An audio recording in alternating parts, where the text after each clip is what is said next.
Hey, what's up, everybody? And I'm here with War Machine. I think he's making a bunch of rubbing his microphone sounds or something. Sorry. I hear there's something like that going on in the background there. Maybe not quite as bad as I made it out to be, but you know. Yeah. How's everyone doing? Good morning. It's War Robots time, guys. It's War Robots live stream time.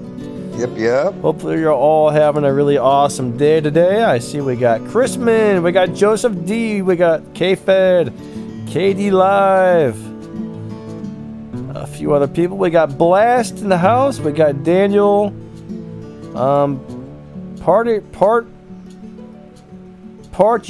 I probably said that wrong. Terror Road, MTN, R5. How's it going, guys? There's somebody speaking Russian. Sorry, don't speak Russian here.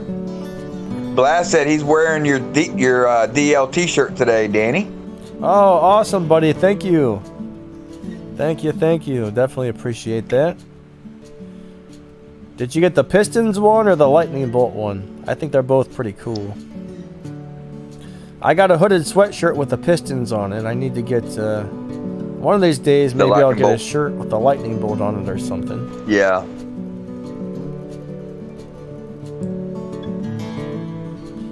Maybe one day in the future do a shirt with the, a crap sandwich in the center of it with a lightning bolt going through that. That would be kind of funny, actually. Don Jose, Fred, hello.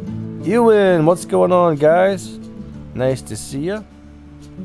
I guess it's about the 7th anniversary of War Robots coming up, so we're about to be celebrating 7 years of War Robots. Yep. That's actually a really long time if you think about it. Yeah, I started playing at their 1 year anniversary, right? Yeah, that's about when I did too. So that'd be 6 years when that happens, yeah. Ah, cool. Blast got the lightning bolt shirt. Yeah, I need to get one of those. I need to get one of those. Yeah, Danny ain't even got one of them yet. I do have a coffee cup with that on it, though. Yeah. MTN. Summit. Hello. New member, buddy. Good to see you here. Thanks for coming out to the stream today. Yep. Sorry, I probably pronounced your name wrong. I'm very bad at pronouncing things. Well, hopefully we have another 7 years to go, honestly. Yeah. MTN, you can't stay, buddy. That's a bummer, but that's okay. Thanks for stopping by at least. It was nice to see you. Hopefully you have a great day at work, bud. Yep, you have a blessed day, and we'll see you later. Oh, he's got yard work. Oh, yard work. He's got that honey-do list. Uh-oh. Yeah, probably. That's all right, though. Yeah. So yep, I'm kind of looking forward to this drone rework a little bit. In some ways, in other ways, I'm not really sure. But the more I'm kind of on the fence. I don't see how to help mine any, but Adore's all for it. So if he says it's gonna be better, I don't. The more I think about it, the more I think, hey, this is actually gonna be just way simpler. You're not gonna need as many chips to fill up your drones. I mean. It's much better to have 3 chips versus 8, you know what I mean? Or 9 or 12 or whatever it is. Yeah.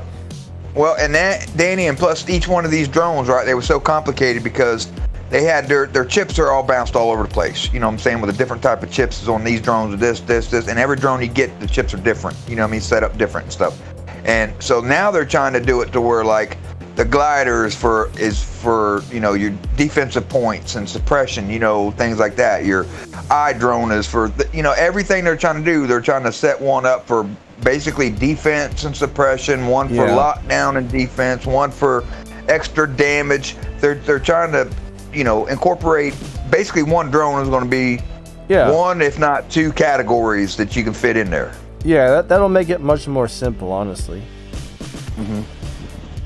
Ewan says, I feel they're going to secretly bring out a robot or a pilot with this Team B thing. I don't know, buddy. I'm not really sure what they're doing with that or why they're doing it, but it's definitely interesting.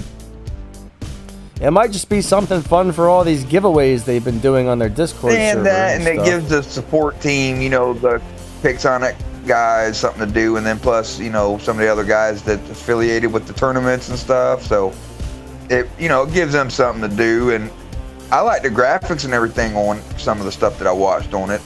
I don't get it all. You know what I mean? I've watched every one of them so far, and some of them are just like what are they talking about? I don't fit in with nothing that has been going on so far with this. You know, it's like, I don't know. Sometimes it's like almost like the writers forget where they're trying to lean with it, and kind of stray off, and you kind of see that in their videos sometimes. But it's cool. Don Jose, yes, I do have a video on the rework. It's just kind of a basic one. It tells you what slots each drone is going to have, so you know what chips you can fit into it. There's new chips coming out. There's going to be a absorber shield and an Aegis shield chip, plus a couple more chips they haven't told us about that. Yeah. I've heard about them, but I can't really, they haven't announced anything, so I can't really tell you what they are yet, but definitely some cool new chips coming out, guys. Yeah, with them new shield chips, Danny, watch. Pixonic's they're gonna sell the crap out of shield breaker mods.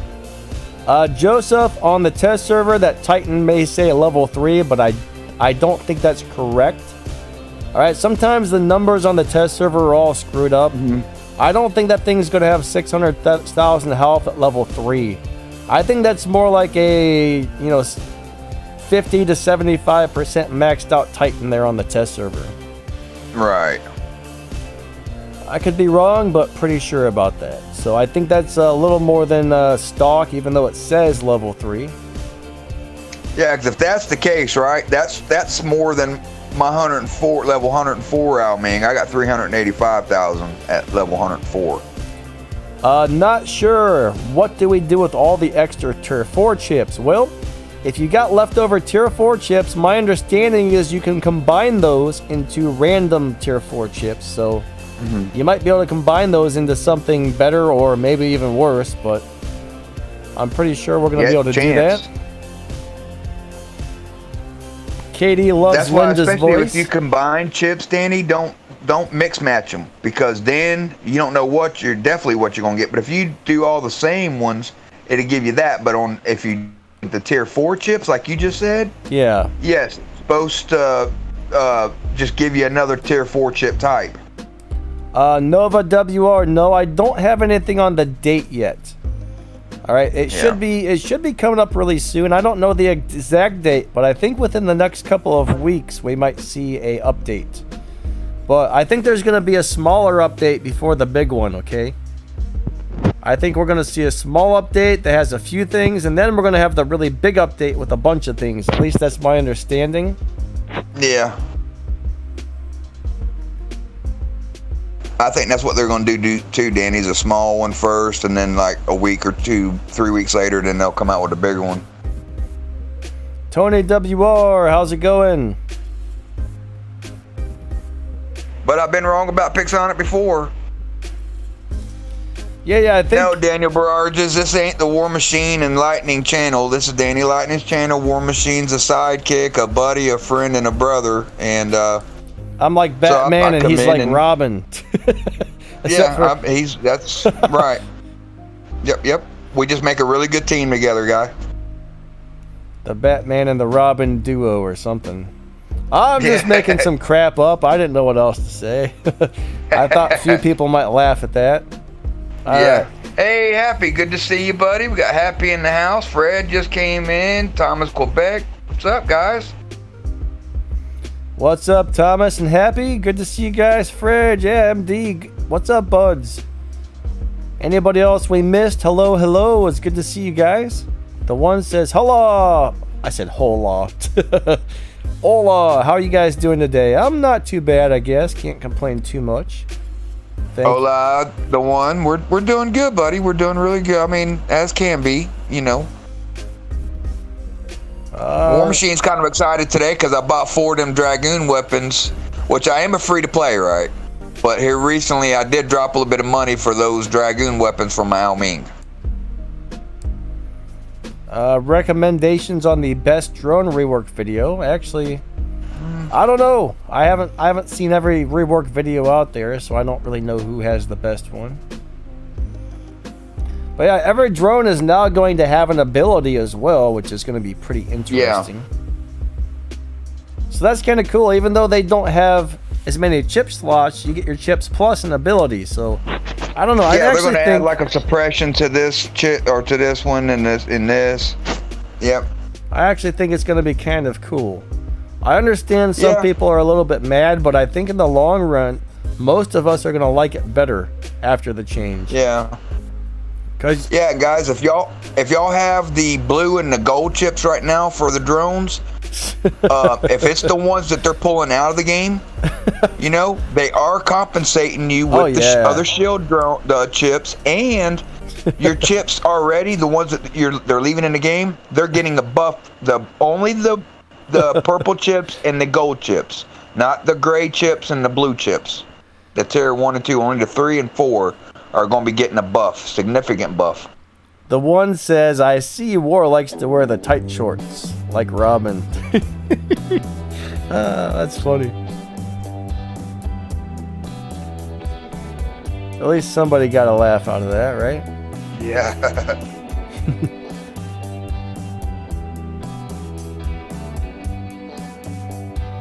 Ewan, everybody should have some last stands though, buddy.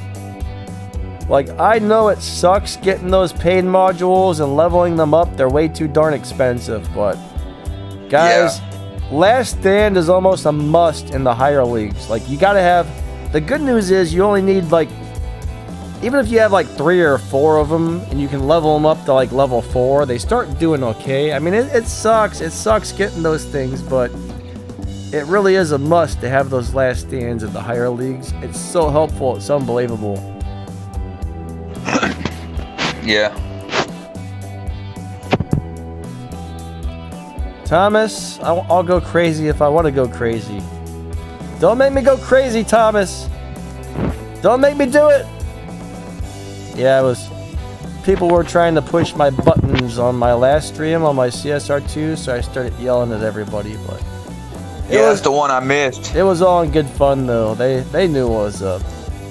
Yeah. They were making fun of my favorite car on there, you know, because they knew it's my favorite car. So.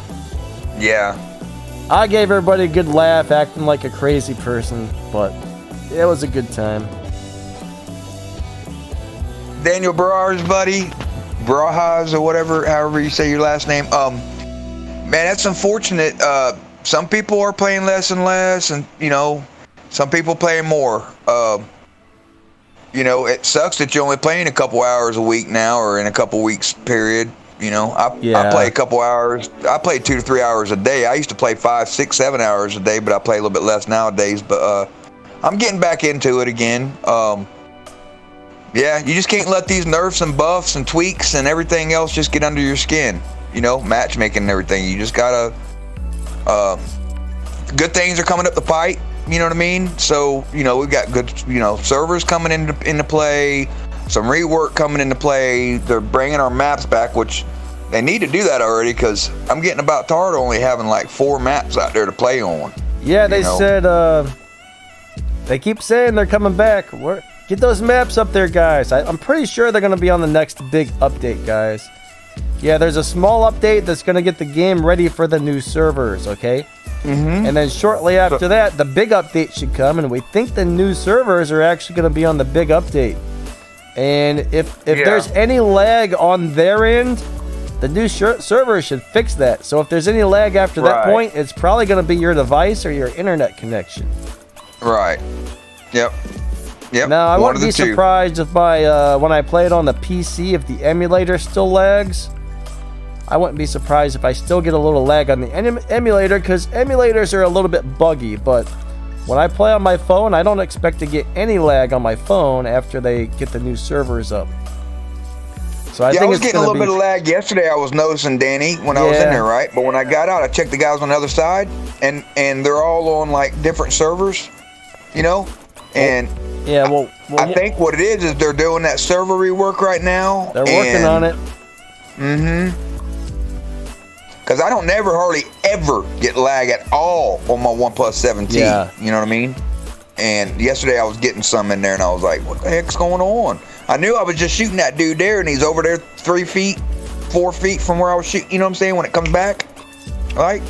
And so they got to be doing something with their servers right now as we speak. Yeah, so the game might be a little more laggy than normal for the next couple weeks, okay? But bear with it because, hey, yeah, when they're changing servers over, there's a lot of weird stuff that has to happen, and I think they have to shut some of the servers down at certain times, and yeah, the next week or so might be a little bit weird on the lag, but yeah, bear with it, guys. Yeah, what took so long, Danny, is they got to recode everything and transfer all the codes over, you know, and you realize all the nerfs and buffs and everything just got stacked on top of each other, you know what I'm saying? Don't know how that works. They've got to go in there and clean that out, you know what I mean? And when they transfer all the files over to the other servers. Yeah, Ewan, they are going to give you 2 shield chips for every battery chip that you currently have. Now, I don't know if we're going to get Aegis shields or Zerber shield chips, or maybe some of both. I have no idea, but I'm looking forward to that. The only thing that kind of sucks is I think only 2 of the drones can have a shield chip. Yeah. The glider and the was it the Nebula or one of them? Thomas, have a great day, buddy. Was one. The glider was one of those on that list, Danny, out of the 2. Yeah, I have a terrible memory, so I'm glad War Machine. But what they said is for every battery chip they took from us, they was going to be replacing it with 2 of the shield chips. Now we don't know if it's absorber and the physical deal, or the Aegis. I meant we don't know. We don't know how they're going to do it yet. If it's going to be 2 absorber, we don't know. Fenrir OP, buddy. I made a drone guide with my buddy Adore not too long ago. That's on my channel there. Yeah. And after the rework comes out, we'll be making some more guides for the drones, okay? At this point, I don't want to make anything else about the drones because they're going to be the chips are going to be the same, okay? But yeah, the drones themselves, well, except for the battery chips, they're removing those and give us the shield chips instead. Shield chips, right. Some of the chips are going to get buffed a lot, up 50 to 80% buffs on some of the chips. That way, you know, it's going to be very interesting. But yeah, once that comes out, we'll start working on some drone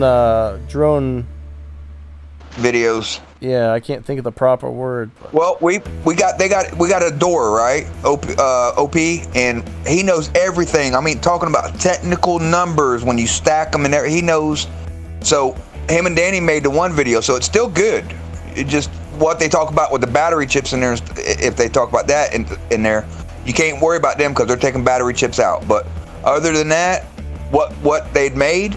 That's pretty much a great video even right now to check out. If, you know, not now because you're in a live stream, but today, sometime or whatever, to check out, even though they're going to be doing a rework because they're telling you what, you know, for what chips is good with what drone for what setup for what type of bot you're running. Shinky, what robot is the most useful and balanced over time? You know what? I'm going to have to say the Hades. I'm going to have to say the Hades, and I'm going to have to say the second one is probably going to be a Fenrir ain't really got messed with too much. You know what I'm saying? I wouldn't say the Fenrir is balanced because he's a crazy tank with the right pilot on it. But the Fenrir is freaking amazing, actually. If you set him up right... He's amazing, but he's also squishy if you're out in the open and you get popped by some Dragoon, you know, Alming Dragoons or something, or... You know, you get hit by them lockdowns and suppression on a Typhon, and then 2 more bots, you know, jump on you. It depends on the situation you're in, but I have Fenrir, in my opinion, is real rounded. I have one issue with the Fenrir. All right. Slow. No. You really need to upgrade the heck out of it before it really starts to shine. Most robots you can get up to level 9, level 10, and they're doing awesome, but Fenrir. Yeah. If you really want him to be a crazy tank, you got to get the Bernadette Wolf pilot and get him way up into the Mark II, and then he's just amazing at that point. But like Hades, I mean, you can get that guy up to level 9, level 10. He's doing amazing even in Champion League if you know how to play him. So yeah.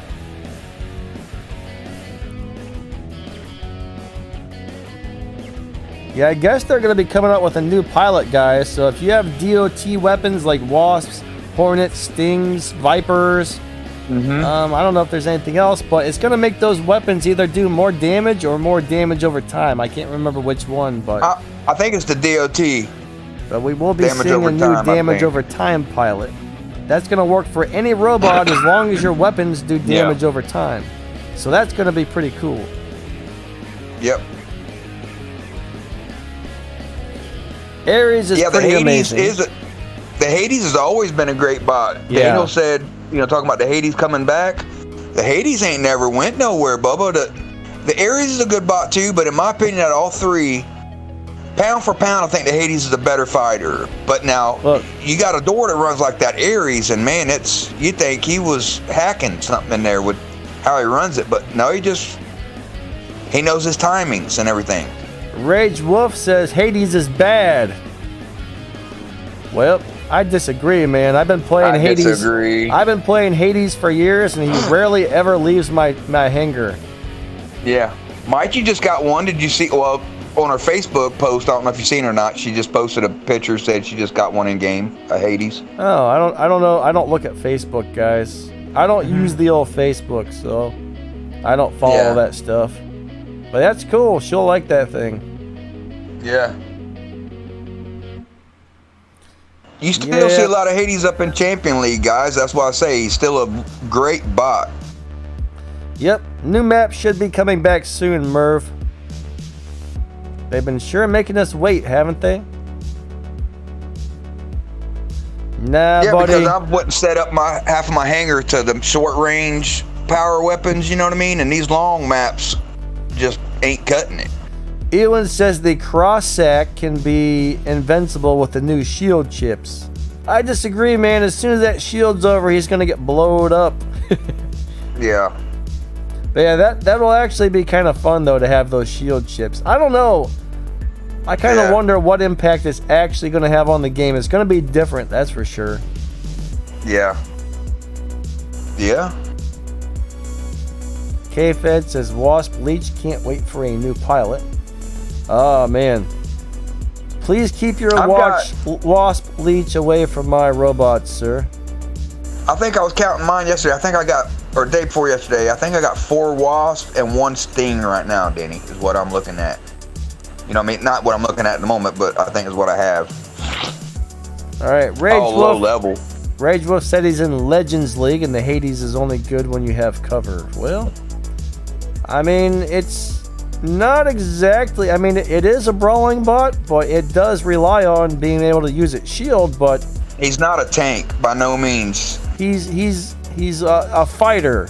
I don't know how to explain it. He's a counter. I mean, he's great for putting up your shield and attacking titans like Mings that are up in the air. I mean, he's got so many good uses. If you play him correctly, he's amazing. So, I mean, I see your point, Rage Wolf, but at the same time, if you play that thing right, it's just awesome. Yeah. L Hawk's in the house. What's up, buddy? Good to see you. Bevan in the house. Rage Wolf. What's up, buddy? Good to see you. Don Jose, which pilot's better for you is more of a personal preference thing. I mean, I think my favorite pilot in the game is probably Wolf, and then my second favorite pilot to that is probably going to be my Nicholas. He's talking about putting the new DOT pilot onto his Hawk. Oh, well, I mean that's you got DOT weapons on there. I mean that's kind of a personal preference on that one. I mean, if you're running the DOT weapons on your Hawk, it's definitely going to come in handy, but I can't guarantee that you're going to like that better than whatever you're currently using, so, you know. Yeah. I mean, it's going to be a great pilot overall.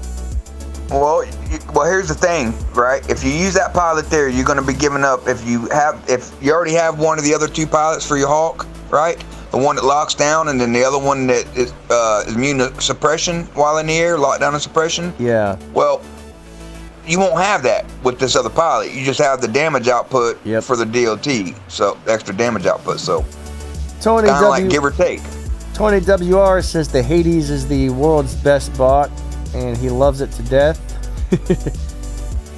I don't know if it's the world's best. I mean, you guys know I love my Fenrir, but he actually just said it's great. But I changed it around a little bit. But I think it's one of the better bots. I really do. I've never said anything bad about the Hades. Now the Nemesis, that's a turd. Yeah, I agree.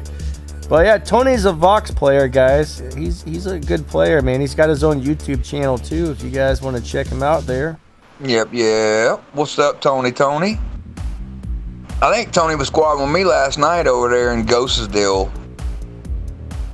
I know him and Babilla was, I think. A Scorpion is definitely a problem with Hades. I like to run 500 to 600 meter weapons on my Hades because, yeah, the Scorpion's pretty much a problem with anything if you let them get close. Except for like Fenrir's, you know, your Fenrir's just like, hey, stop tickling me. But yeah, that's the one issue with the Hades is the little bots that can get inside of his shield. But besides that, I love that guy. Yep. A mini map should be in the game. That might be kind of nice. I'm not really sure that we need it, but that might be kind of cool. The new map Abyss is kind of weird to navigate. Like on that one, man, it's just like, where am I at? What's going on?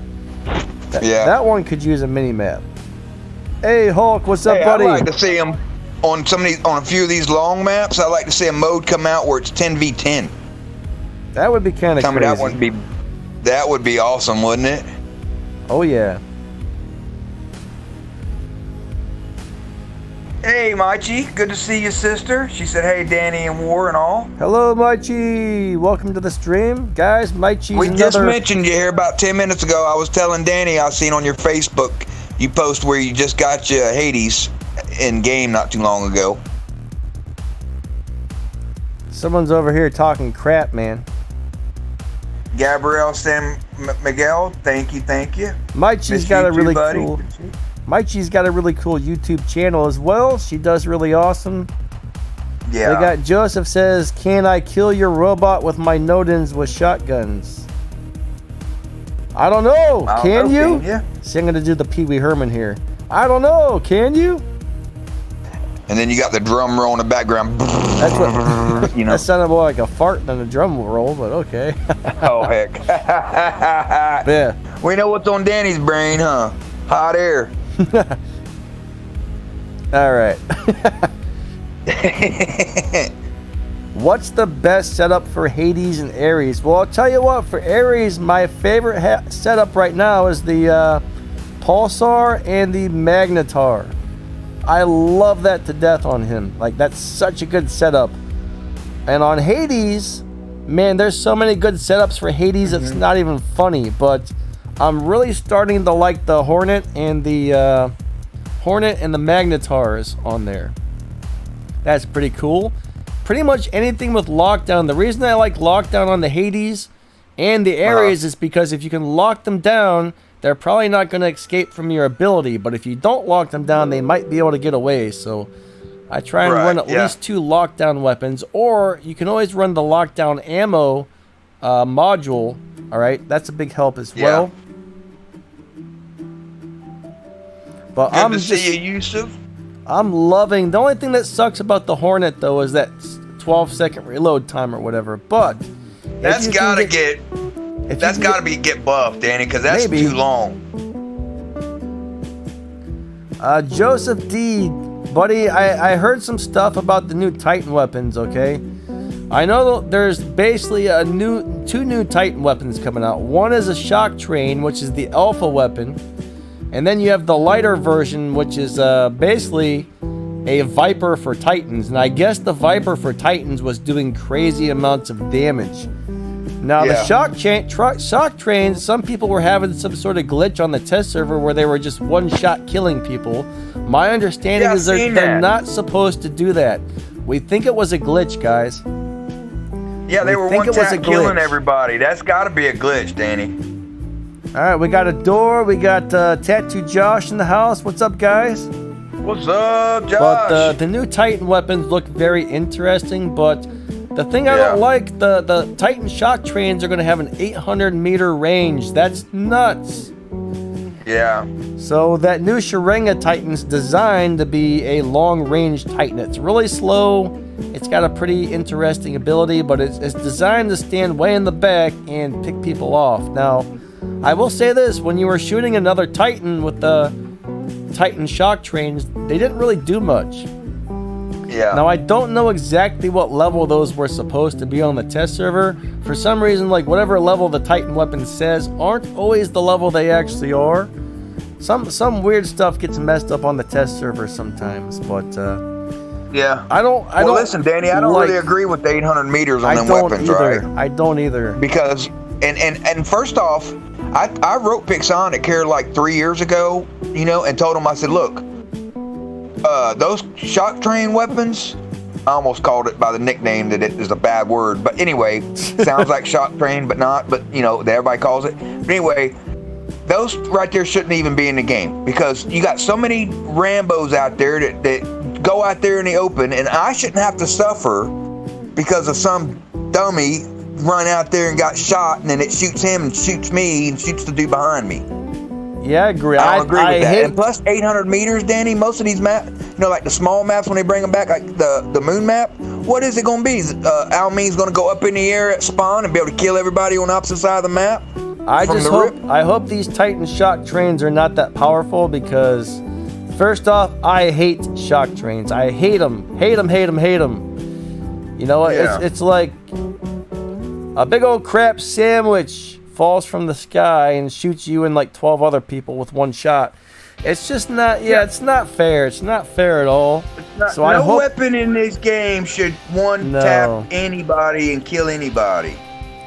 Maichi, I haven't actually watched the Team B from today, so I don't know who the boss is or what is the ending. I don't know if anybody else has the answer to that. No, I haven't watched it, Danny. I haven't had a chance to pop up on there yet. I might need to go check that out. Adore says on the test server they're level 16. Alright? So if they're 16, those weapons go up to what, 20 or 25? So they're not quite maxed out, but they're pretty highly leveled on the test server. Yeah.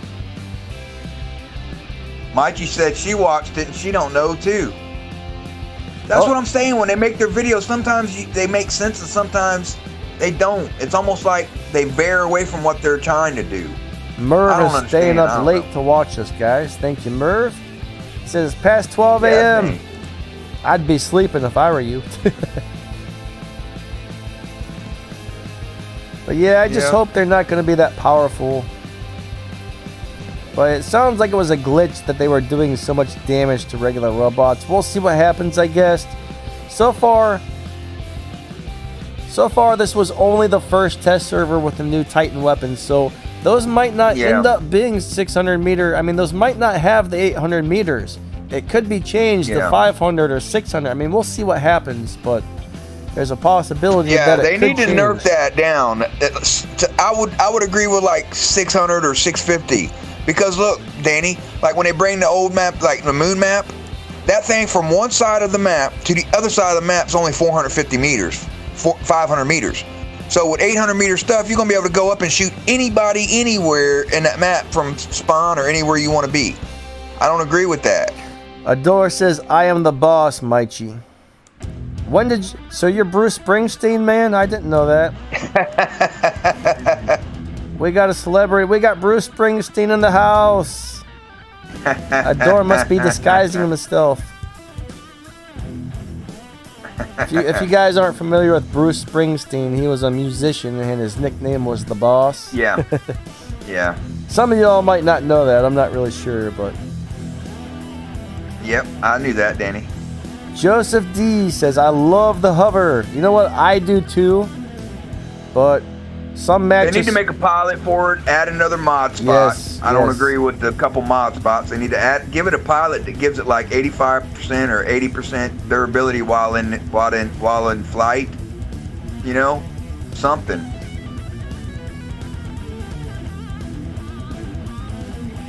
Tattoo Josh Gamer said, if y'all don't have Danny Lightning merch, you better get it now. Danny Spring Rolls. What? Adore, are you trying to make a joke about me? If so, it went over my head there. He says, Bruce Springsteen is the guy that made Danny Spring Rolls last summer. Yeah, I've seen that. I don't get it. I don't get it either. Danny Spring Rolls. Thank you, Josh. Spring and summer, putting that together. I don't know. I don't know. I'll go ahead and laugh though. That was cool. Yeah. Sorry, KD, for making you feel old. I don't think you're very old though. Here's I'm what way I'm gonna older do, than Danny, you, right? buddy. All right. Let's What's see up? Who will match me? All right. Oh boy, squad of anything with shock trains is gonna be horrible. I'm just not into it. March Flight, hello, welcome to the stream. Springsteen, Singapore. That's not what he said. Springsteen, string roll, I can't read, man. Chinese food. I don't know what you guys are talking about. Oh, man. Alright. I met Ellis Cooper once when I lived down in Arizona. Funny thing is, man, he's like the most normal guy you'd ever meet. You think Ellis Cooper by his music and his videos and stuff, he'd be this like dark, creepy, weird guy, but he's just like a normal dude. He comes in like a pair of khaki pants and a nice golf shirt, all dressed up nice, and he's just like a really normal dude. It's crazy. Nothing like you'd expect him to be. Thank you, Josh. War Machine, thank you for the donation, buddy. You're welcome. He says, let's see who will match me. Donation wars. All right. He's trying to start a donation war, guys. Who can do the biggest donation, right? Yeah, right. Thank you, buddy. I really appreciate the support. Best hey, guys, build. I don't know if y'all got the deals on your wheels and deals in game in the store, but they had platinum. You can only buy the one deal. Or no, I think it was two, but you can only buy the one weapon for 600 platinum. The Dragoon weapon for the Alming or whatever, but I got one yesterday for 600 and I have to pay the full price of 700 platinum. Yeah. So they got good deals going on right now in game for platinum and the Dragoon weapons. Where did that question go? I don't know where the question went, but somebody just asked. What's for Igniter? What's the best build for the Typhon? Well, I'm going to tell you what. You may be surprised by this, but if you want to do some brawling, I'm going to say either flamethrowers or, this is the one that may surprise you, Tyrans. For some reason, I love it with the Tyrans as long as I'm not attacking a shell. Now, if you want to stand back, you're either going to put some Wasps on it or you're going to put some Pulsars on it. Both of those setups are amazing 600-meter range destroyers. And those are my two favorite brawling setups. Now, if you want to put Sonics on it, that's pretty awesome too. But for me, it's very hard to play with the Sonics. I really want at least a 350-meter range. So, the other thing that works pretty well are the rockets. All right, the rocket setup on there is pretty cool, but not my favorites. But I absolutely love the flamethrowers. If you can learn to aim them, you almost need to put lockdown on it if you're going to run the flamethrowers, okay? Because the flamethrowers, it's almost impossible to hit a moving target. But if you can lock somebody down and you have 4 of those flamethrowers on there, you will burn them alive in seconds. Yeah. Even a shell will be dead before it even knows what happened. So, yeah. If you want to kill shells, all right, flamethrowers with lockdown module. But if you want to stay in the back, either Wasps or Pulsars. I'm not really sure which one I like better. I guess it depends if you want the DOT or the lockdown, but that's my advice on building that guy. And also, make sure you get 3 fortifiers if you can to make that shield stronger, plus any pilot skills that make his shield stronger, okay? That guy really relies on his shield to survive. Yeah, talking about shields, right? Bevan just said, made a comment, are we seriously not going to talk about how OP Ravana will be with the glider drone? And 50% plus this new skill and new shield? Yeah. Ravana's OP right now, in my opinion. Adore just built his out there, and we went in for a 1v1 the other day, and he took 2 1/4 of my bots with just his Ravana Sonic. So, yeah, they are OP. That's all right, Daniel. Yeah, buddy, I don't know. I don't know what that's going to be like. There's going to be some pretty crazy stuff going on with the drones and the shields and the Ravanas and some other robots. Yeah. Like, it's going to be a really interesting change to the game. I don't know. Yeah. Yeah. There's going to be, I'm kind of curious, you know. I'm scared and kind of curious at the same time because I put so much time and resources in my pilot, or my pilot skills, drones and chips, and I'm kind of nervous to see how this is gonna. Adore says it's gonna be better, so I'm taking his advice on it, and that's helping me a little bit. Gabriel, I do not like the Inquisitor at all. All right. Yeah. I'm not saying he's a bad robot. I mean, especially in like the mid leagues and stuff, he can leagues, yeah. He can do very very well, but I just never cared for it. Once you get up into champion, I'm not so sure that he's that great. But I will tell you this, man, the Tyrann and the Redeemers on that guy work out great. That's what I used to play. I would either play Tyrann Redeemers or I would play a rocket setup on him. And I mean, it's a great setup for that robot. So yeah, I think you're on the right track with that one. I tried really hard. I used to have an Inquisitor, but I sold it. I tried really hard to like him, but not every robot is for every person, though. I mean, just like when the Leech was the most popular robot in the game, I hated it, and everybody else loved it. So, I'm not saying he's bad. He's kind of... The only thing I really don't like is he's slow. Yeah. But he's a cool robot, besides the fact that he's slow. Yeah. Farhan, what's up, buddy? Showed up. What's up, buddy? Farhan asked if Adore could jump on comm so he can please explain the rework to where it's a good thing, like how he was telling me the other day. I can't explain it like Adore can, but I just know that he told me, he says, don't worry, you know, don't fret, it's gonna be a good thing, War. Because see, I got a bunch of purple chips and a few gold chips, right? So I'm gonna benefit from that, because they said everybody with them purple chips and gold chips, those were getting pretty substantial buff.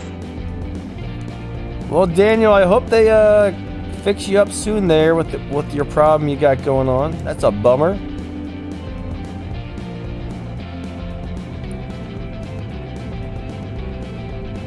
Yeah, Danny, can we let Adore bounce in and explain that real quick? Hold on, yeah. Joseph D, buddy, all right? Do you know if that person had the cannibal reactors?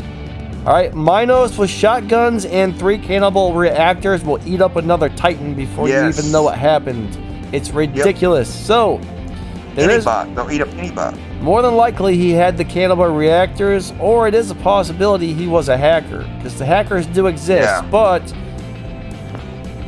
if he had cannibal reactors on there, that was probably what happened. I mean, Nodin's is pretty stout, but those shotguns are brutal, guys. Those shotguns are brutal at close range. And if you got the cannibal reactors, even at a little further range, it's just ridiculous. Yeah. I've got those shotgun weapons too. I've got the squalls and them other thing. I forgot what they're called, but I've got them. I just ain't upgraded them. I mean, I don't really think they do that good on Al Ming. You know what I mean? I guess we can bring Adore on. Yeah, because Farhan was asking how it would be better. He's a little more knowledgeable about the drones. See, I don't remember everything. Somehow this dude has a photographic memory. He can just be like, he does. When I gotta read it all off, he's just like, I know it all, you know? Yeah, he does. I just can't remember stuff like that. So yeah, if you want to come on and use your Tony. Your crazy memory. Thank you, Tony. It means a lot to us, buddy, that you love the format of the stream and the positive energy. We like to keep it kid and family friendly. We really do, bud. Yeah, Tony, thank you, buddy. I really appreciate the support, bud. Again, check out Tony WR on YouTube if you guys haven't already. Yep, he's got a good stream over there and he does really good work. Alright, Adore said he'll be here in a second. Yep. I know Okay. when he gets here, I know we won't be able to get a word in. I'll just no, just kidding. We always make fun of Adore. He's our buddy, so Yeah, he is.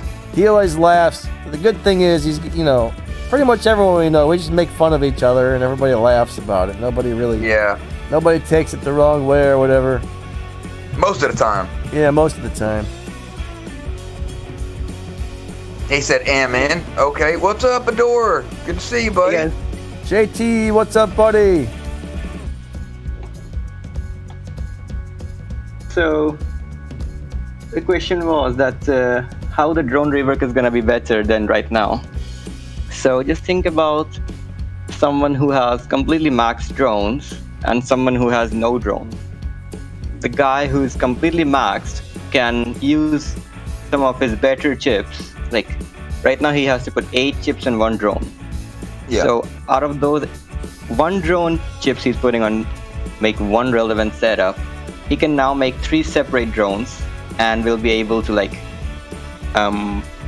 make better drones and have multiple good drones instead of just one.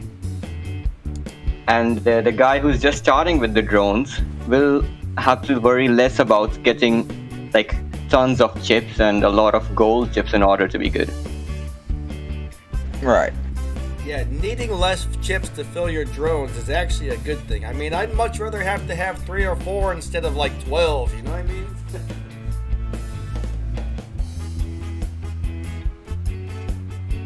So yeah.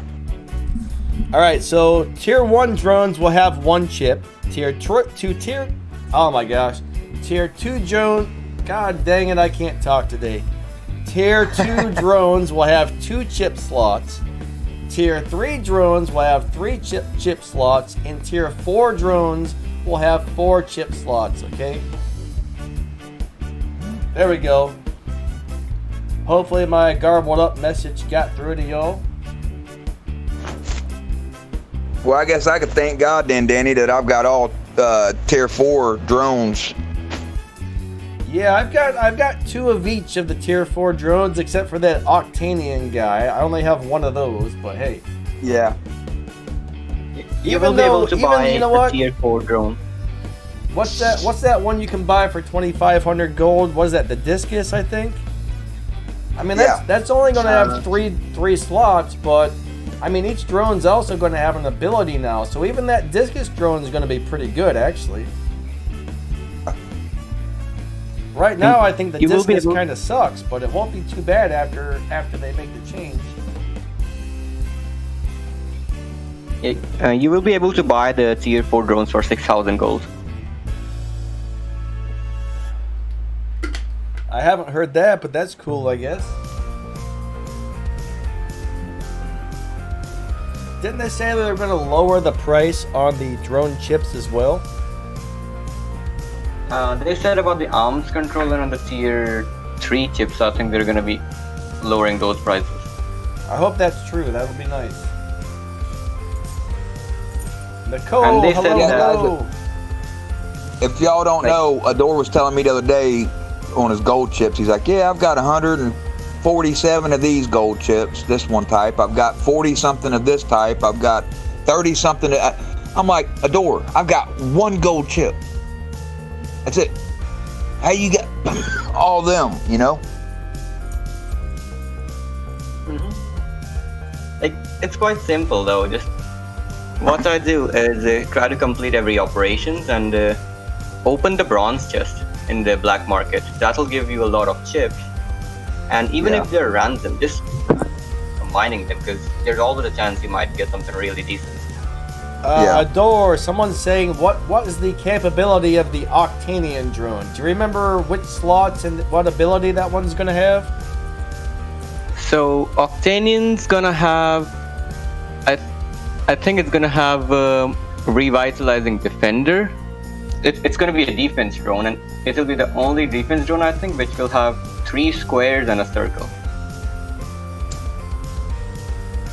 Thank you. Yeah, they are kind of like legendary pilots in a way. Some people actually think the drones are more important than the pilots, but I think they're both just as important, really. Yeah. I just wish I could get some more purple and gold chips. Almost all of my chips are blue. Yeah, I've got all mine are purple except for I think I'm running right now in my setup. I think I got three or four blue chips all day on my 6 drones. My chips The rest of them are suck. purple and 1 gold. The rest of them are purple and 1 gold. I put the screenshots in BOD general text yesterday of them. New No, pilot. I didn't do it on my drones. I put the screenshots of my pilots. Oh, they've been talking about the revamp the drones for a few weeks now. So yeah, it's a big revamp, buddy. I actually have a video about it if you want to see what all the drones do and stuff. But yeah, it's gonna be a big revamp.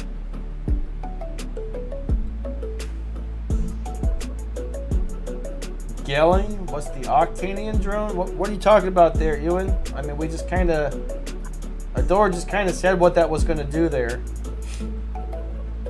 Joseph, you don't use the drones. You really should if you can get some. They're a big help. He's putting himself at a disadvantage if he don't use them. I know other people that's in the past, I'm not using drones, you know, and stuff. And I'm like, why? You know, just set up the ones you can for free, whatever chips you got, and it gives you some, even if it's 13% of this or 4% of this and 2% of that all the way across the board at the end of the day. That gives you a little something more out there instead of not having it and the other people having it. Yeah, purple chips in the event chest would definitely be nice, JT. Somebody said, what do you think about the new Al June pilot? I actually haven't heard anything about this. I have not heard anything about an Al June pilot. What it does is, after your ability ends and you reach the ground, you will have 200% speed for 5 seconds. Oh, I did hear about that. I mean, that's kind of cool or something, but I'm not really sure how great that's going to be. I mean, it's nice to get your escape in if you're on low health or something, but... Yeah, but that's kind of like every pilot has Roadhog, right? So you can throw any pilot you want on there, even a blue one in it, have a Roadhog. Well, yeah, but 200% is crazy, dude. Yeah. Imagine 200%. You're going to be like a lightning bolt going, woo, across the field there. But honestly, I'm still going to... I'm still going to stick with Yang Li on mine. Yeah. The new one is not going to be super useful just because the weakness of the Al June is ascending and descending without stealth. Yep. It's not getting in cover because you can always land in cover. Now, maybe if they buff him back up, that would be more useful. But right now, they nerfed him a little too hard. He's still kind of... He's a really cool robot, but he just dies too easy right now. Yep. Rage Wolf, we are Android, buddy. Most of the people won't know this, but Al June do have the strongest built-in weapon in the entire game now. Yep. When it works. Well. Yeah, when it works. Like equivalent to 3 embers. I mean, how long have we had that bug where the Al June pilot or the Al June weapon doesn't always work? I mean, it's been months. 6 months. I hope they get that fixed soon. I gotta blow my nose. I'm gonna mute the microphone for a minute. Okay. I'm about to mute myself for a minute while I blow my nose. Tattoo Josh says, what you need is 3 cloaking units on the Al June. And a jump mod, huh? What you need is spaceship. So if someone is hitting you when you're going up or down, you can just hit the spaceship. Yeah. You know, I actually put a couple of cloaking units on my Al June, and I like it. It's a big help, to tell you the truth. Yeah. Mark Slack said, what about the the meter pilot? Use nerf to it. Useless now. I don't think he's useless now, but do you? I can barely... I don't know. I ain't got him, but I've just seen other people out on the field that have them, and I don't see them useless, but I don't see them what they was. I feel like it's gotten a special ability when I put that on there.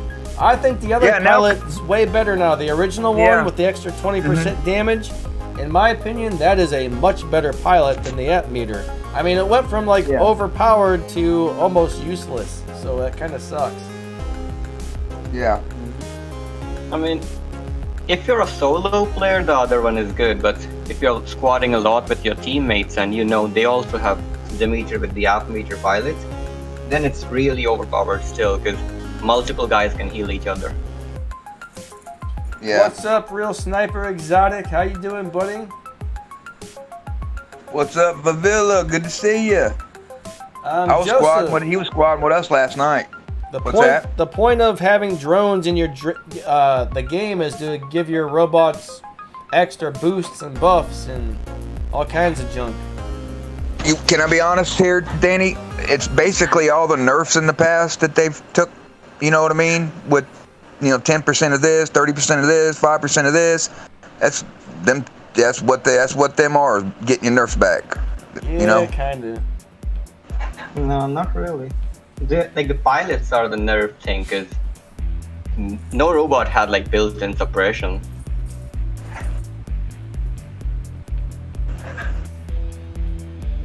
For folks that don't know, last night I owned a door in one of the games that we played in.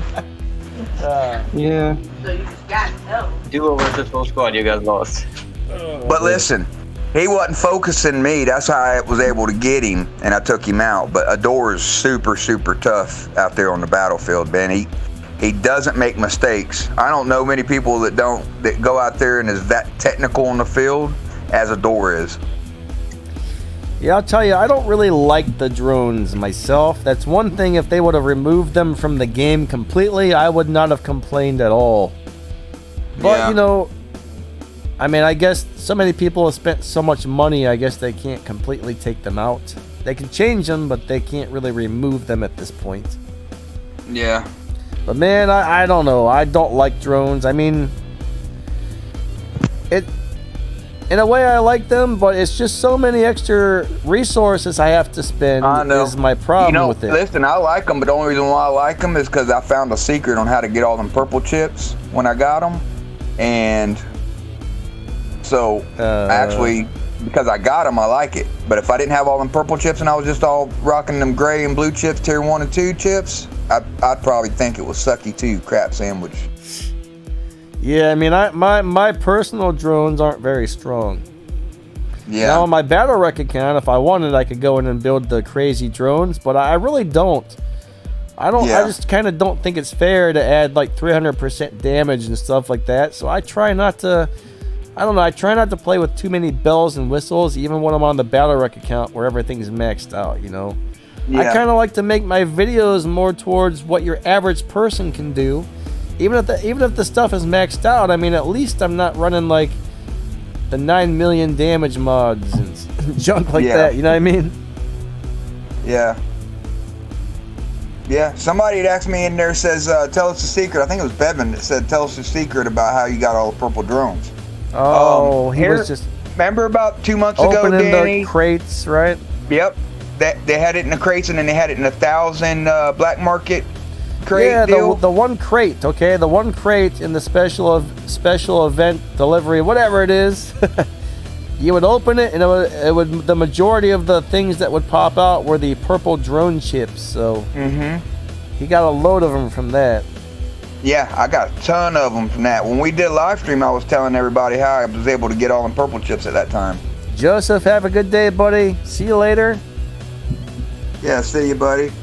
Bye, L Hawk. He's got to go too. Danny and War Machine. Yeah, and L Hawk's another. He's another strong opponent Later, out there on the Hawk. field too. He said he don't make mistakes either. Yeah, I hear you, buddy. You're tough.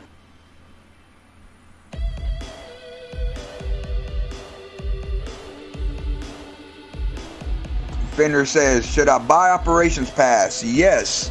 Well, what level are you right now? Because how long, you got to see how long's left. Because if you ain't been grinding to where, if you pay for it now and you're only going to get half of the operations, no. But me, I'm like level 47 right now on my operations. Like so I pretty much got all the good stuff. And they give you a ton of resources. If you can make it to at least level 40, All right, you're gonna get a bunch of platinum, a bunch of resources and stuff. If you can make it to level 40, I think it's worth it. If you can't make it to level 40, I don't know. I keep asking them to make these operations easier to get through because it is not easy to make it to level 40 or level 50. You got to grind your butt off. Yeah. Even with the premium, it's a big old grind to get there. So, I mean, the $15 is really worth what you're getting. I mean, you're getting a lot for the $15, but the question is, are you going to be able to get it all? And if not, then you have to pay like the $100 to finish it off, and nobody wants. That's crazy. Yeah, and it's not worth it on that. Yeah, but I mean, you get like $100 worth of what they sell in game for like $100 of platinum in there, and then you get your gold, and you get the silver, and then you get boosters mixed in, so you get keys, you get power cells, so yeah, it just depends. But if you're not going to, like Danny said, if you're not going to make it like level 40, 41, 42 at least, don't get it. Like I don't make much money at all, so I mean, due to the fact that I'm in the YouTube Creators Program, which anybody with 500 subs can get into. All right, yeah. I usually get the operations passes and a few other things for free as rewards for that. So anybody with 500 subs, make sure you sign up for the YouTube's Creators Program, okay? But I wouldn't be able to afford to buy that operations all the time. Honestly, $15 every 10 days, that's a lot of money.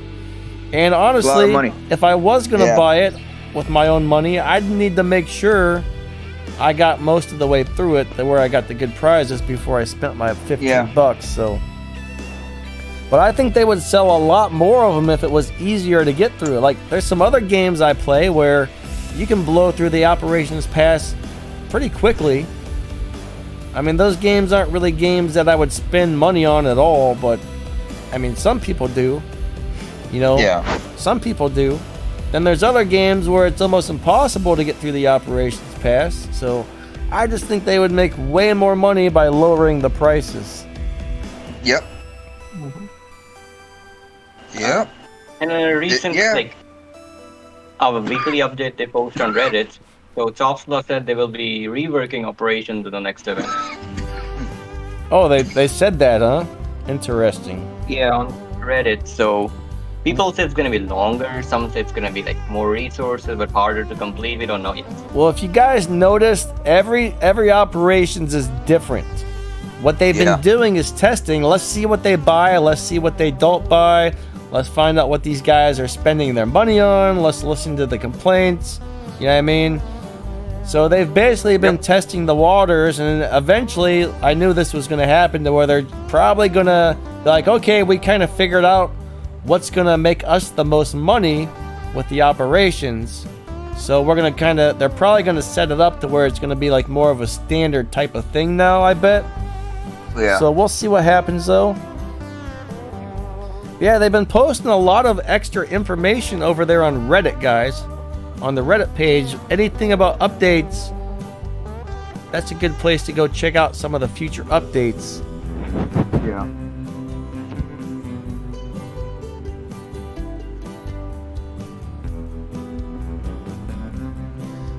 If you're in the YouTube Creators Program, they give you stuff on your personal account, okay? There's only a few people with a Battle Rec account. You got to be really lucky to get that, okay? There's only like 10 or 15 of us or something that have Battle Rec accounts, guys. Most people aren't lucky enough to get part of their main YouTube team, but okay, anybody on the YouTube Creators Program, sometimes they even give out new robots and stuff. When something comes out, if you get enough views, they might throw you some robots or some weapons or something when it comes out. So, yeah. Definitely try to get into that if you have 500 subs on YouTube, guys. It's so nice. It's amazing that they do that for us. I know it's not easy to get 500 subs for everybody, okay? YouTube is very hard, but if you can make it happen, congratulations. You should be able to sign up for that. Yep.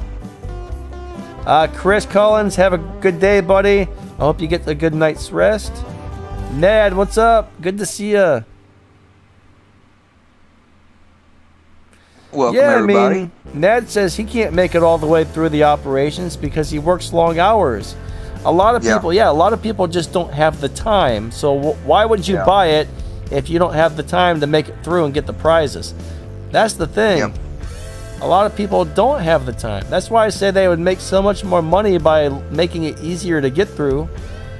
Because the people that don't have the time to grind are not going to buy it. Unless they're crazy. Yeah.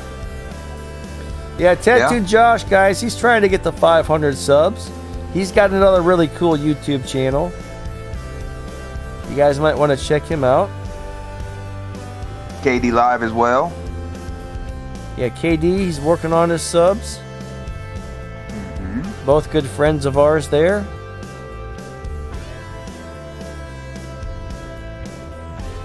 Yeah, the big spenders. I would tell y'all to check out Ador's channel, but y'all don't want to watch the Russian hackers.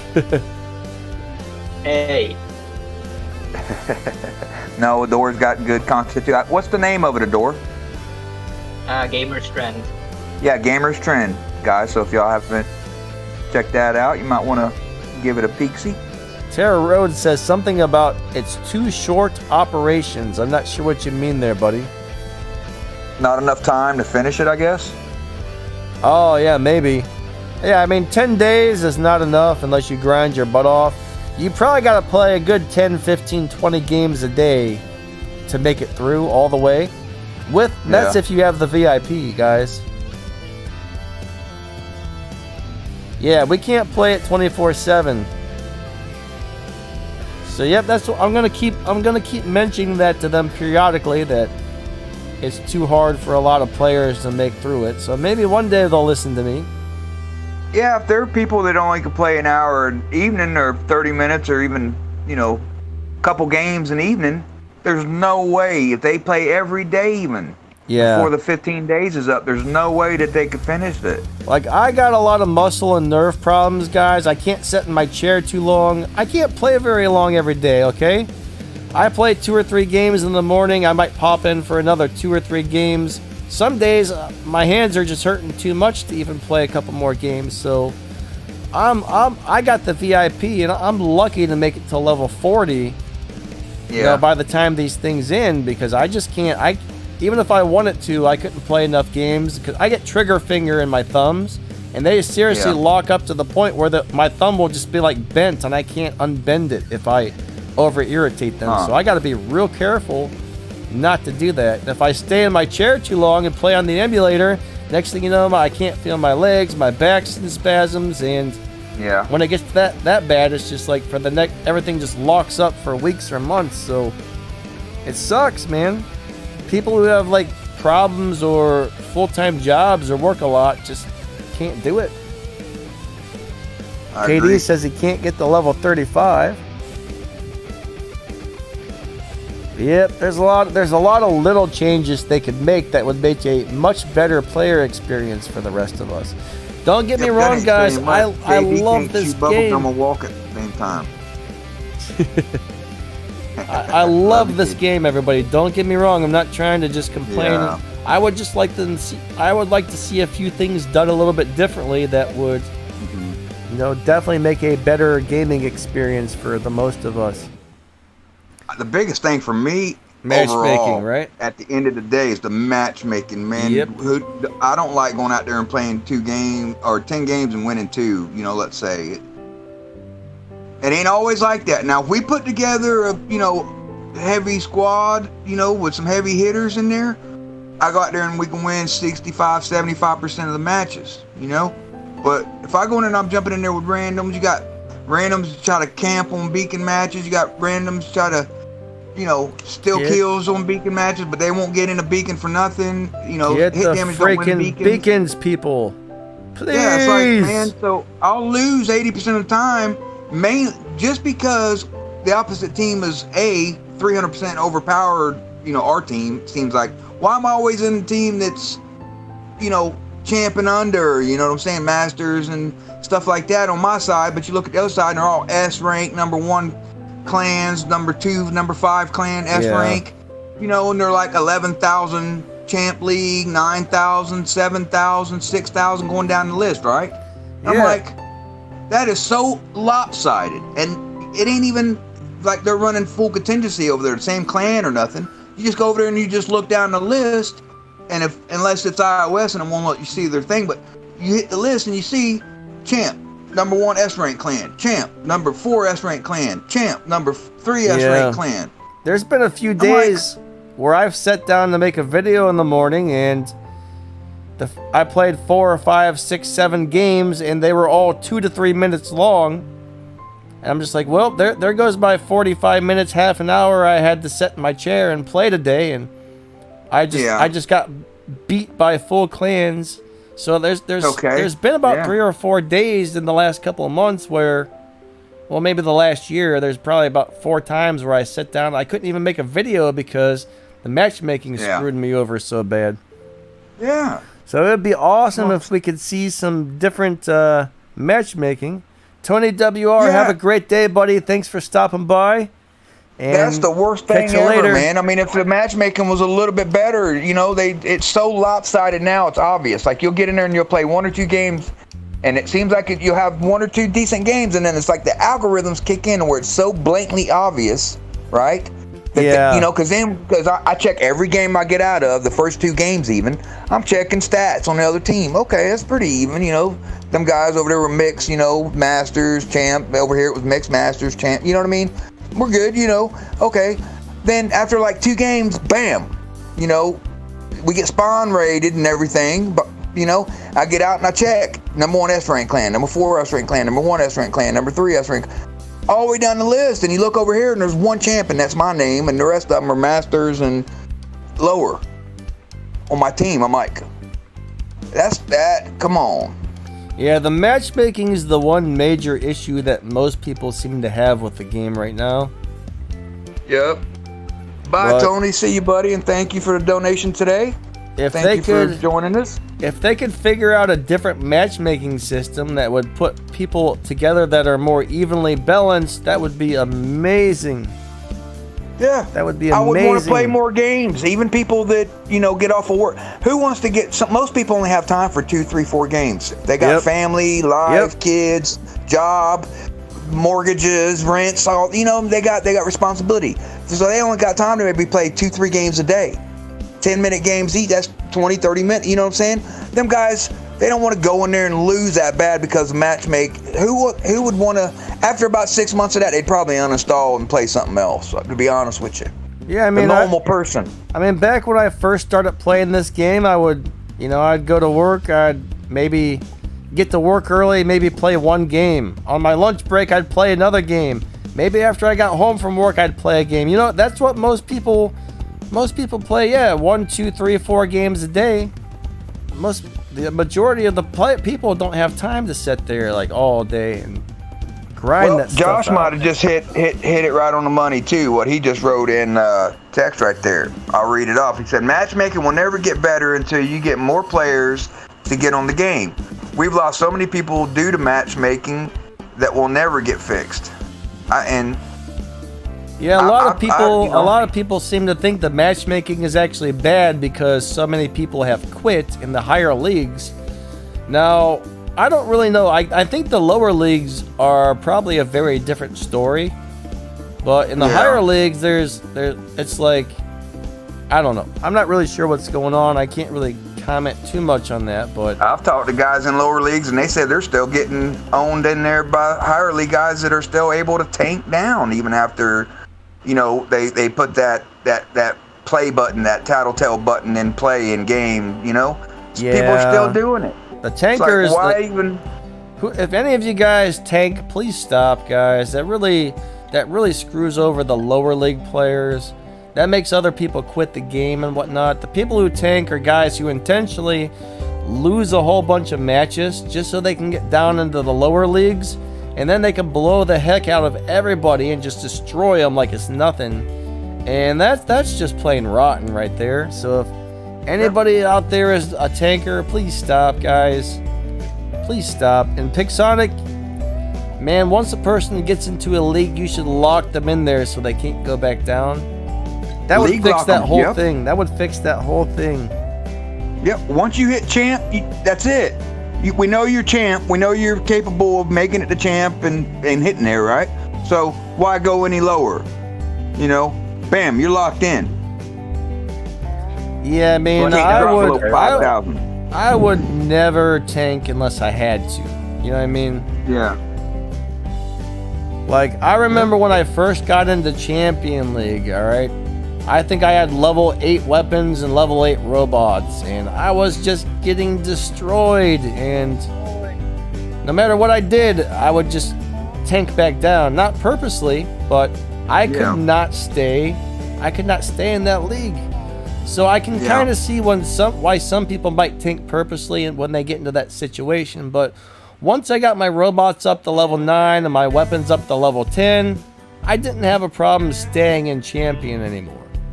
Yeah. So some guys just do end up going back down unintentionally, but the guys who intentionally go back down, I mean, yeah, that just causes a problem for everybody. Yeah. Yeah, they should have a league lock. Pixonic should definitely implement a league lock in their new servers, right?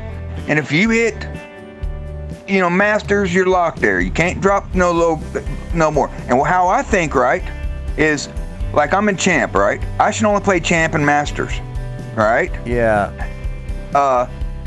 Just like, you know, they also should go by your weapons and stuff. If you're all MK2 running across the board on all your bots like that, Pixonic should have an implement in their system that will not put them in there against guys that ain't all maxed out. You know what I mean? So have maxed out run against maxed out. I know they have maxed out and they're running against lower league guys so they can go in there and get them quick resources. And it makes the lower league guys spend the money. We understand that. But it makes the lower league guys want to uninstall, quit, and or not play as much. Yeah. So it's give or take, Pixonic. Yeah, we want those new players to hang around and move up into the higher leagues. You know what I mean? We want those new players to be able to progress and do well and not have to worry about the tanker people. The tankers, yeah, it's a big problem. Yep. Like I said, here's how they should do it. Champ should only fight Champ and Masters. Masters should only fight Masters and Expert. Expert should only fight Expert and Diamond. All the way down, right? And that way that would keep, once you're in that league, it locks you in. That way when you get out of a match, you check everybody on your team and everybody on the other team.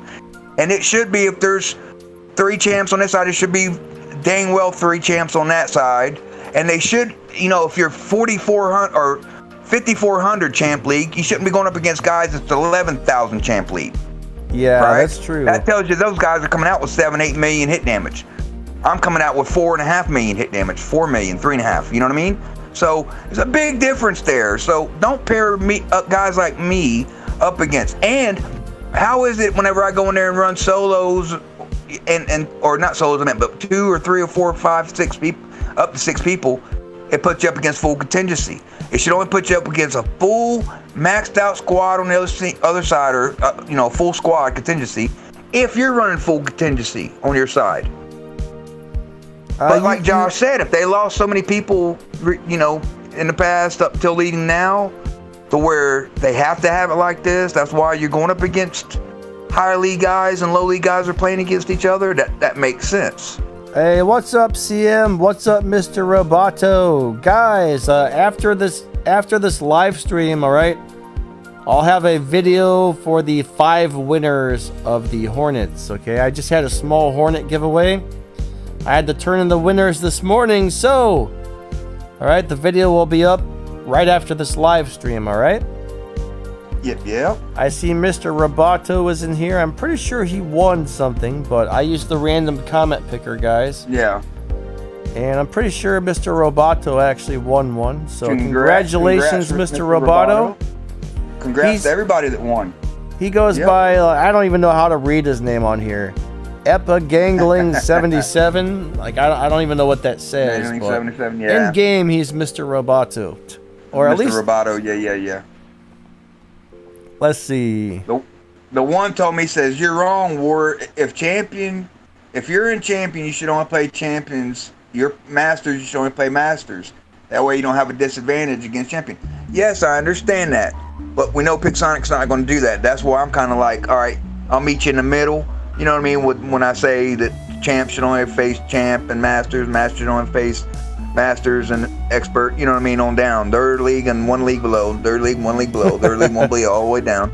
That's why I said that, because Pixonic's not going to have it to where masters only going up against masters and champ against champ. They're going to mix match it a little bit, but it shouldn't be. I shouldn't look at a guy. He's only got 300, 500,000 hit damage on my team, right? And I hit his thing, and he's like 3,400 league, and I'm in champ. There's no reason why that guy was paired in there. They actually said they were trying to work on some sort of system where it went by what weapons and robots you have, but they said they also figured out that the players would be able to exploit that and somehow get down into the lower leagues by doing it that way as well. So unfortunately, They said they were trying to make something like that happen, but it did not work. So they did say they're trying to figure out how to make a system where players can't exploit it, but they're having a hard time figuring out how to make that happen, I guess. It shouldn't be that hard if you implement a league lock it's a number thing. Once you hit 5,000, you're locked to that. You can't drop below that. Once you hit 6,000, you're locked into 6,000. You can't drop below that. Yeah, I mean, I think that would be ideal. It would only suck for the guys that just get into a league and they're not leveled up enough, but those guys should be able to get some silver and level their stuff up a little more, and then they'll be okay. I mean, honestly, it's not that hard to get a level 9 robots and level 10 weapons, at least for one hanger. Really? Yeah. I mean, after level 9, that's when upgrades really start getting expensive, but your average person should be able to get level 10 weapons and level 9 bots, and at that point, you should be able to hang at least somewhat in champion until you can level up a little more. Tattoo Josh says league lock is not a good idea. Well, it's better than what they got going on now. Yeah, better than tankers. Got a better idea. So, use the legend trophies, which are completely useless. Like the Champions League, every month, the amounts of trophies you gain, they reset and are added to your legend trophies. So what about having legend trophies for Champions League and master trophies for Masters League? And once a player reaches either Masters or Champions and stays in that league for one full season and gains at least one legend or master trophy, they can try to tank down as much as they want, but master trophy players will only play against. Right, it's like that trophy will lock them into that league. Right. Yep. Yeah. They can sit at Bronze League, but they will be fighting Master League players since they have Master trophies. So it's going to be hard for the tankers to actually get up again. Right. Yeah, I agree, Dor. That would be a good system. It's kind of like mine, but being more specific. Yeah. The problem with the league lock is you play with a really strong squad and you reach champion, but you don't belong there. Using the league. Well, that's why they ought to go by your number, right? Like if you play up to 5,000 league, right, champ, and you hit 5, you're 5,000 league, ready. You know what I'm saying? I know I am, and you know what I mean, and that's where I'm at. Well, I'm a little bit higher than that now, but I didn't have no problem at 5,000. You know what I mean? So I think if they don't let you drop below 5, once you hit 5,000, you only stay at 5,000. You don't play against guys at 5,000 and 6,000 champ league. In that category. But I don't know. Like Josh said, they may have lost so many players. That's why they implemented iOS with having a squad against iOS guys.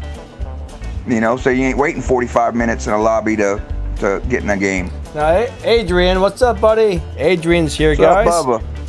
He says that his level 6 account would be locked into champion with a league lock. Yeah, I guess that would be a problem. Level 6 is definitely not enough to hang there, but he did make it into champion with a level 6 hanger, so yeah, I see your point as well. We're just trying to figure out what we can do to get rid of these stupid tankers, man. Yeah, that's why I said that legend trophies and making. Well, master that trophies. and to fix the matchmaking a little bit. I don't like going out there and playing 10 matches and winning 2. That's not fun. That makes me want to play less and less over time. I agree with the matchmaking is a little screwed up, but it's not always the matchmaking too. It's sometimes or mostly it's also the players who forget to play the objective and I agree. That's why. Yep, I agree. That's why I always say hit damage don't win beacons. Camping. If you sit back in a Wayland on a beacon match, right, and you're behind that home beacon, right, and you're there and you see that the enemy team's capping beacons and they got more beacons than you got, they're winning. Kill that bot off and jump in a bot that can go get in a beacon, a tank or something. That can jump. If you see them capping a beacon, drop and you know, but they won't. They'll sit there and watch them 5 cap them and boom, and shoot a weapon that only shoots once every 48 seconds. Elijah, he says, I wish Warwatch was crossplay. Well, it kind of is. iOS and Android can currently play together. I'm not really sure if we're playing with the Amazon guys still or not, but pretty soon you're going to be able to be in a clan. Right now, only Android players can clan together or invite each other to games, but pretty soon I think they're going to make that so Android and iOS people can clan together and you can be in the same squad with somebody on the other platform. Yeah, I do wish that they would bring back the gifting system. You know what I'm saying? Even though that, you know, people took advantage of that, you know, that clan sharing thing that they tried to implement. But so that ain't gonna happen. But the gifting gold, you know, why not? If it's somebody's birthday in my clan, why can't I gift them $100 gold, $50 with gold, something? You know what I mean? Did we have that before? I don't actually remember that. Yeah. We used to have gift gold. Yeah. 3 times I've been gifted in the past before they did away with it. The majority of my time spent on this game, I was never in a clan. Every time I joined a clan, I hated it and left. So. Yeah. Then I got my own Thank you, clan. Tattoo Josh. See you, buddy. Josh, have a good one. Yeah, I ran into a lot of really bad clans where you joined in there and they're like, oh, if we see you using this robot or these weapons, we're gonna kick you out. It's just like they tried to be dictators. I know not all clans are like that, but I had bad luck in my younger War Robots years with finding the worst clans possible. So eventually I was like, screw it, I'm never joining the clan again. But not all clans are like that, guys. But some of I got them a pretty good clan. You know that, Danny. Like, you know, my guys are really, you know, they, for the most part, they're really, really, really good people. Give you shirt off their back in BOD, you know, and everybody's really respectful. I never have any drama kick off in my Discord over there. We had drama, and I get rid of drama. It's like a cancer. Yeah. You know, I always think about maybe joining your clan sometime, but at the same time, I would feel kind of a bad abandoning mine, even though we don't really squad together. I mean, some of the guys do, but I don't really. That's up to you, Danny. Like I told you, no pressure or nothing. If you feel comfortable, and one day you may say, you know, heck with it and come over. But if not, if you never do, then love y'all as well, Bubba. Adrian says some of those clans will kick you out if you don't have a hangar full of Demeters and shells. They will. That's crazy, though. That's crazy. They will tell you what levels of what that you have to. If something new meta that comes out, you know, and I'm not gonna say all high rank clan, S rank clan stuff are like that, but some of the ones that I know, I'm not gonna mention no names, but they have. If something new meta comes out and they want you to go towards that direction and everything, and you don't, they'll boot you out. Yeah. I could have joined the Gods clan here a while back. I was offered to come in, and even though I felt really blessed about it, I'm not a spender. I'm not all maxed out, you know. And plus, like you just said, talking about the clan, I started BOD, Platinum BOD, a year after this game came out, you know, when it was Walking War Robots, and I've had it ever since. So, just the camaraderie and the brotherhood of BOD, I can't leave that, you know. But I love Zox and there's all the Gods guys, but a lot of good dudes in your clan, that's for sure.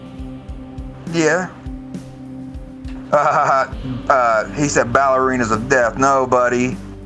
That's what Adore said. I don't know why Adore says that. Now he's got people saying that. It's Brotherhood of Destruction. Ballerinas of Disneyland. No, Oh my God. sir. Yeah, now he's saying Ballerinas of Death. All right, Bevan said he's going to see us. Have a nice day. See you, buddy. I mean, I get AVP2. I get clans are going to have rules and stuff, but some of them are just a little bit too strict, I think. And some of these clans I've been in weren't even like the top clans, but they still acted like they were. You know what I mean? Like, I did join one kind of bigger clan once, and I didn't like it. And I've joined a few smaller clans, and they were the same way. Just, it was like the one smaller clan I ran, it was like Hitler ran it. I'm telling you. But it was not great, and they were just like, "Oh, you do what we say." I was like, "Man, you guys aren't even like a good clan, and you're acting like that." I didn't understand it. But yeah, they do. That's what I say, and it's basically, where's the brotherhood and everything on that? You know, it didn't feel like there was any brotherhood or camaraderie. They love you whenever you got money to spend and max out your stuff and go new OP, run 5 shells or what. Like, that's what I say. My clan, as long as they, in Masters and Champ, that's about where my clan is on the leagues. So as long as they're that, and if you're gonna play more than 2 games in there, I ask them to try to get on comms. And but I'm not hard on them. I don't gripe at any of them on their cups. Heck, I'd rather see somebody with 2,000 negative cups at the end of the season than setting at 0, because 2,000 means he played a heck of a lot, but he lost a heck of a lot. As long as they intentionally didn't end up with 2,000 negative. Right. If they tried, but yeah. Right. Yeah, I've got way different requirements for my clan. But yeah, I play solo most of the time. Sometimes I squad with these guys and it's a lot of fun, but most of the 5-6 years I've been playing this game, I just play solo and I enjoy it, except for the fact that, man, people don't understand how to get the beacons, guys. If you're playing a beacon game, your main priority should be get the beacons. Yeah. Hey, I got my 9,000 subs. Thank you, Crack. That's cool. Thank you, everybody, actually. Thank you for being a part of this channel, guys. And if you haven't subscribed already, thank y'all so please much. do so. Or at least go hit that like button if you don't mind. But that's cool if I hit 9K. That's awesome. Yep. I just need to get to that 10K mark, all right? That's like the next big milestone is 10K. I believe you can get there, Danny. It's not too far off, especially if they could throw, a few more giveaways to you, here coming up, and that'll throw you some more subs too on it. Yeah. Yep.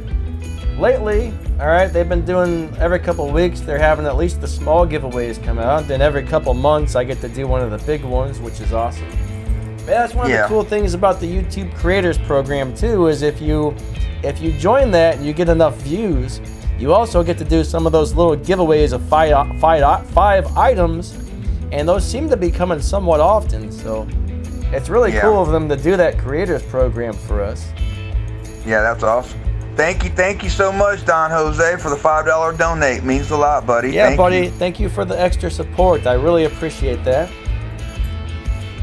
Guys, if y'all are in iOS, or not iOS, Android, and you're in Masters, like mid-Masters to, Champ, and you don't have to have the best of nothing, all the OP stuff, as long as you're somewhat active and stuff. Look us up, Platinum BOD. I think I've got 2 spots open, but the requirements is you got 2 weeks when you come into the clan to get on Discord.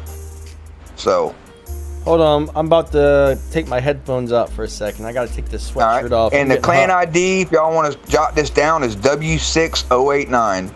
So if anybody's interested, if you're looking for a decent clan, we're a USA clan. The majority of us, some are in UK, South Africa, and spread out, but majority is US. So our hours are kind of different. If somebody joins us from India, it's kind of hard because our days are their nights and their nights are our days. So while I'm sleeping, they're playing. So they seems like they're in a dead clan almost. But no, if they'd get up at 9 o'clock in the morning my time, they'd see there's there's guys on. So thank you so much, Yeah, JT, for the JT. $5 donate. Thank you, that thank means you. so much. Thank you. Yeah. Yeah, it's pretty nice if you find a clan that's actually in your region. That way the majority of the players will be on. Because, I mean, everybody's in different time zones. That's a little bit of a pain. Like, even like Adore, like, what time is it where you're at now, Adore? Like, 5 in the morning, 6 in the morning, or something like that? Places. So for me, it's 12:35 12? a.m. I thought it was later for you, but still. Like It used to be like, if I was on the place that was living like 3 months ago, it would have been around 4 a.m. Oh, you moved. I didn't know that. Yeah, I didn't know he moved either. He don't tell us stuff like that. I guess he don't love us enough, Danny. Yeah, I thought you were. Yeah, I had no idea you moved. That's interesting. Huh. Finmer OP Adore. He says, "What's the requirements of 1KS, 1KS and MFS?" Well, I think MFS we've changed to Masters, Expert, and Champion League players only. That's about the only requirements there. Just be active and be in one of the higher leagues. If you fit that, our clan ID is 131381, and you can put in a request to join if you're in Champ, Masters, or Expert. Dor, what's your guys' requirements? So yeah, we got some tough ones. First is like if only 5200 plus the Champion League players. Then the second requirement, which most people fail to do, is minimum 20,000 positive clan cups per season. Yeah. Yeah, my clan's Have, not. like, really strong. Oops, sorry. My clan's not really super active. It was just kind of. I don't know. My clan's kind of like for a clan for people who don't really want to be in a clan with a bunch of rules. You can just come in. It doesn't really matter if you squad with people or not, as long as you're active. You know, Yeah. That's all we're looking for. We had a lot That's of people what I ask my quit. guys too, but you know, I won't if I see that they got on comms, they get on comms when they're able to go in, they will. You know, the camaraderie's there. And then like the coronavirus hits, and then you don't see them guys that much, if any. I'm not gonna boot them guys out. They've been with me. Most of the guys in Platinum BOD, 65% of them that you see the names of now, they've been with me for over 3 years, 3 years or so. You know, so.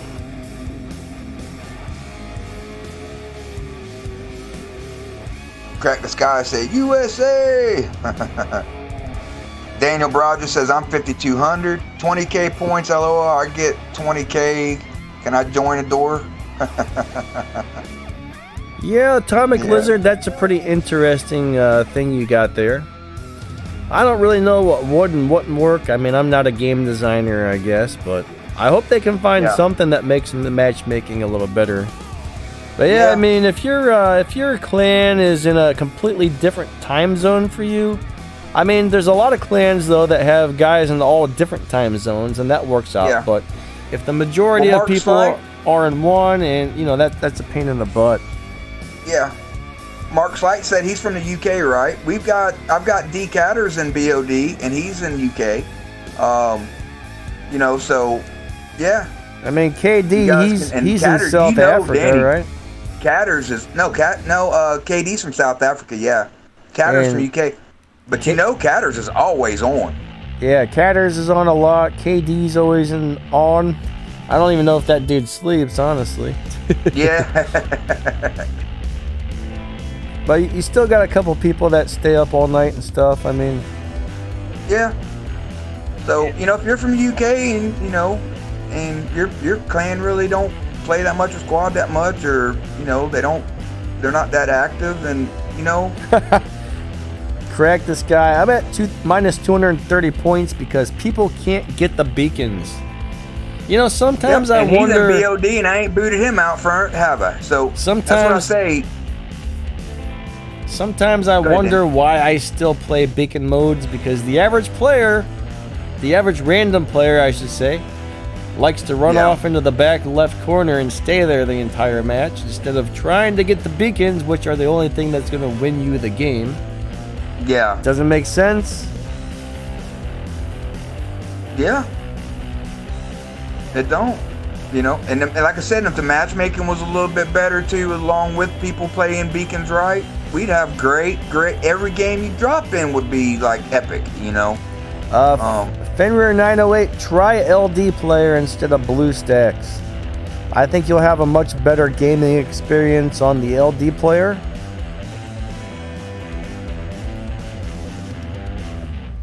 All right, so KD says 4 hours a day I sleep. That's it, buddy? Only 4? That's awful. You got to get more sleep than that. He said you sleep when you're dead. Ain't that right, KD?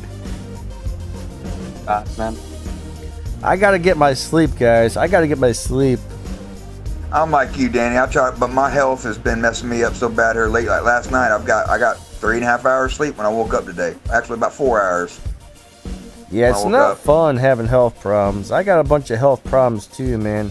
I'll tell you what, one of the reasons I like sleeping, I'm always in like constant pain all day. Some days it's almost unbearable, but for some reason, once I fall asleep, there's like no pain, no nothing. It's just gone till I wake up, you know? That's the only time of the day where I'm not sitting there going, oh, this sucks. Yeah, but, I know. Sleep's actually one of my favorite things because of that reason. Yeah. Adore says, look at the cups he put up there. That's crazy. And and he is, Adrian. Adore's a Russian hacker for reals. Last time I looked, man, my cups were not doing very well last time I looked. Adrian said his cups are split, though, because of recording. My problem is, my cups are crappy because I play with random people that can't grab beacons most of the time. Me too. It's like you look back and they're behind a beacon or beside it. They won't get in it for nothing to turn it. Yeah, and you're like, come I've on, seen guys. They'll run out of a beacon when an enemy's coming up to them. You know what I mean? I've seen guys run into the center where a beacon is, right? They just run right into the center, kill the guy that's trying to hold the beacon from the other team, and then they leave. They don't even try and get it. All they cared about was that kill, and then they're off to go try and get another one. I mean, I've seen guys even just run right through a beacon and not stay on long enough to change it. It's just like, man, come on, guys. And I've seen guys as cowards, right? They'll sit there in a bot, a blitz or whatever, and they'll see a shell come running, or they'll see any bot coming up in, coming running up to them and in that beacon, and they'll run out of it. Let that other guy, they'll go behind a little block or something, right? And watch this guy turn the beacon white, turn the beacon their color, and then kill them. Yeah, I've only got 88 trophies for my clan right now. That's it. I've got 2-something I was looking at last night or today.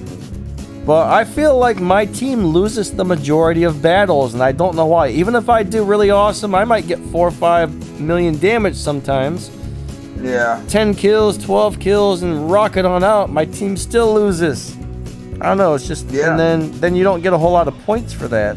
Yeah, Danny. But what I'm saying is, when you get out of every one of them matches, you look at every one of the guys on your team, look at every one of the guys on the other team, and you tell me that was fair. Yeah, I mean, a lot of the times though, we got like random people matched up against completely maxed out dudes. That's a little rough. That's a little rough. But if other people knew how to grab beacons, it might be a little bit better. Like you know what? Yeah, like Mark Slight just said in there. You look, if these guys don't plan on playing that beacon game and babysitting beacon, right? Play TDM or play free for all. I should really switch modes and start playing team deathmatch only. At least that way, or free for alls. You know what I mean? Maybe I'll just start doing those instead. One problem though is when I get up in the mornings, for some reason, if I try and go into a team deathmatch, it's like 5, 6, 7 minute wait times. If I go into a beacon rush, I almost get in right away. But that's the main reason you always see me playing beacon rush, is because in the morning when I make my videos, for some reason nobody's playing the other game modes around that time. Yeah. That's early morning is real easy for me to get wins, and late in the afternoon, like 9, 9:30, 10, 11 o'clock at night, I can get good wins. Adrian says if they put gold for silver by a beacon, I can assure you everybody and their grandma would go for the beacons. I bet they Maybe. would. What was that, Adore? I was saying that if you really want to get like tons of positive cups for your clan, try to squad with your teammates or your clanmates. Because the more the clanmates are in a squad, for every win you get multiplied cups. So like people are like 31,000 clan cups for me, but I'm getting somewhere between 50 to 300 cups per win when I'm playing the squad. So it's much easier to reach big numbers if you're playing with your own clan. If Adrian Chong said put 500 gold at the center beacon, then fools would jump in there. Yep. That's a good one, Adrian. What's up, Snake Dude? Good to see you, buddy. What's up, buddy? Good to see you, Mr. Snake Dude. Rascal, thank you and bye. Have a good day. Here's Let's my see. suggestion. So every robot has a built-in IQ module. If your robot, and what it does is, if your robot is standing next to a red or white beacon and it doesn't capture it for more than 10 seconds, the robot itself moves on the beacon. Huh. You know what, I'll tell you what Pixonic should get rid of, in my opinion, out of the game. What bot is a turd bot, in my opinion. And Adrian, I know you're going to get mad at me for this. But Loki. Man, Nah. look. I hate them dang things running around and they don't never shoot you. Stay in stealth, running the beacon. And I'm sitting there, I got to look at them. Because I ain't got nothing that can lock on and shoot them usually, unless I'm running anything. My Scorpion with cryo weapons that shoot at the ground behind Well, them. you do object beside them. You do realize they named that thing Loki for a reason, right? Loki is the trickster. He's supposed to be a giant pain in your butt. That's exactly what that little guy is. But yeah, I don't know. They don't really bother me. But yeah, they are turds, man. They're little slippery turds. No skill little bot right there, man. Get there. It's like a little choo-choo, little red choo-choo train that could if you would. I think I can, you know? Correct time. One can be a game changer. I actually wish I had 5 Lokis so I could just run around the entire match. Man. Y'all gonna give me a heart attack. Y'all gonna give me a brain heart attack, man. Hey, buddy. Hey, War Machine. I got a hanger of 5 Lokis. Let's do a one-on-one. You know? Extreme when you're doing your Who called squads. War out on a... Somebody called... Who was that that said that? Was that Frenner 908? Who was that said that? Said what? With the 5 Lokis. That was me, buddy. I said that. You said that? I'm just messing with you. You know... You'd lose right now because knowing that if I knew you had 5 Lokis out there, I'd equip every one of my bots with stuff to shoot you. Well, I would hope you had stuff to shoot me on every one of your bots. Isn't that the whole idea? Yeah, I got you. He'd be putting anti-stealth on everything, is what he's saying. Yeah. But yeah, that's one of the reasons I really like the Yang Li pilot. If you're running that Al Jun guy, man, if you throw a Yang Li pilot on there, it's awesome for taking out Lokis. Correct, this guy says we're rude, man. Some people like the Loki. But I find it so annoying. Oh my lord, man, that's one of the bots. I always say, I'm like, I'll stand right there in the beacon. I won't even let them have it. I'll stand there the whole game. I'm like, I'll shake my head at them. You ain't taking this beacon, dude. I'm right here. You know, you might as well bounce your butt clear over to the other side. Yeah, but the one thing, if you are a Loki and somebody has anti-stealth, you're just a dead dude, man. They will get you like it's nothing. If somebody can hit you, though, your Loki's gone. Yeah, I tell they you, he's cannot really take good a with his hit. Loki, man. I mean, he even runs his Loki on free-for-alls and gets kills with it. That's Islander. And his Loki's deadly. Oh, I agree. They need to make some more pilots for the older robots. Like, my boy Hover needs one so bad. Leo needs one so bad. There's a lot of robots, man. I would love to see these guys get some legendary pilots that help them at least, like, make their way into champions at least a little bit.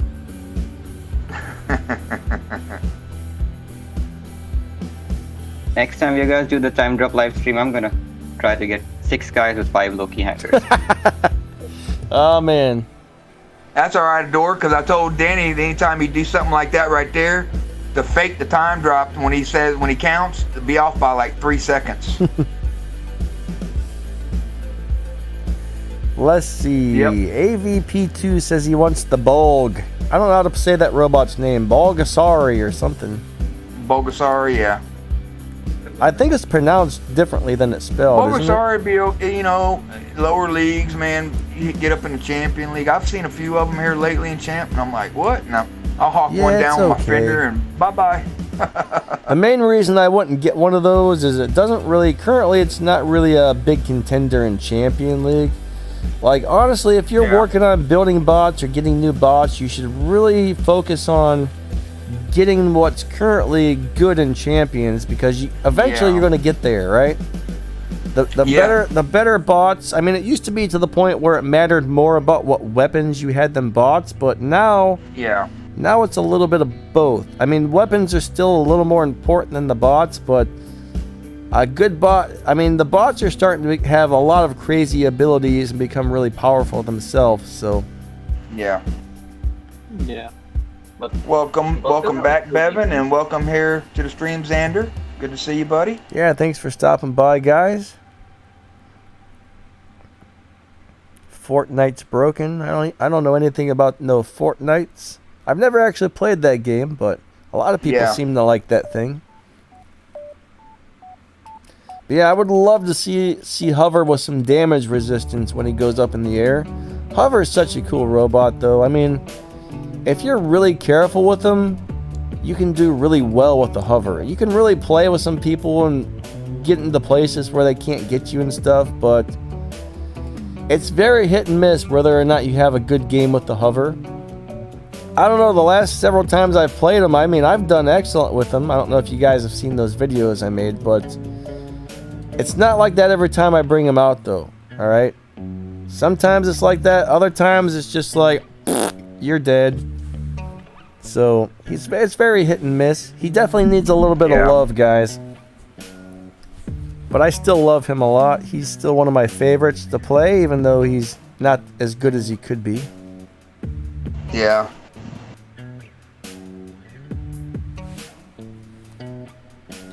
I think it would be cool if they would cap the amount of robots in your hangar. Like, I mean, it's kind of ridiculous to have, you know, a whole team that has, you know, 36 shells in their hangar or whatever. Yeah. 25 shells, 30 shells, 30. See, I'm bad at math, guys. Really funny, Danny. What? So, people asked the same thing in the Q&A. You know what the developers said? So, their answer was, we want to make and restrict 1-2 bots per hangar of the same type, but the players are not letting us do that. Huh. Alright, Snake Dude says he saw a rumor on Facebook. Well, I don't know exactly what they're going to do to the Sonic weapons yet, okay?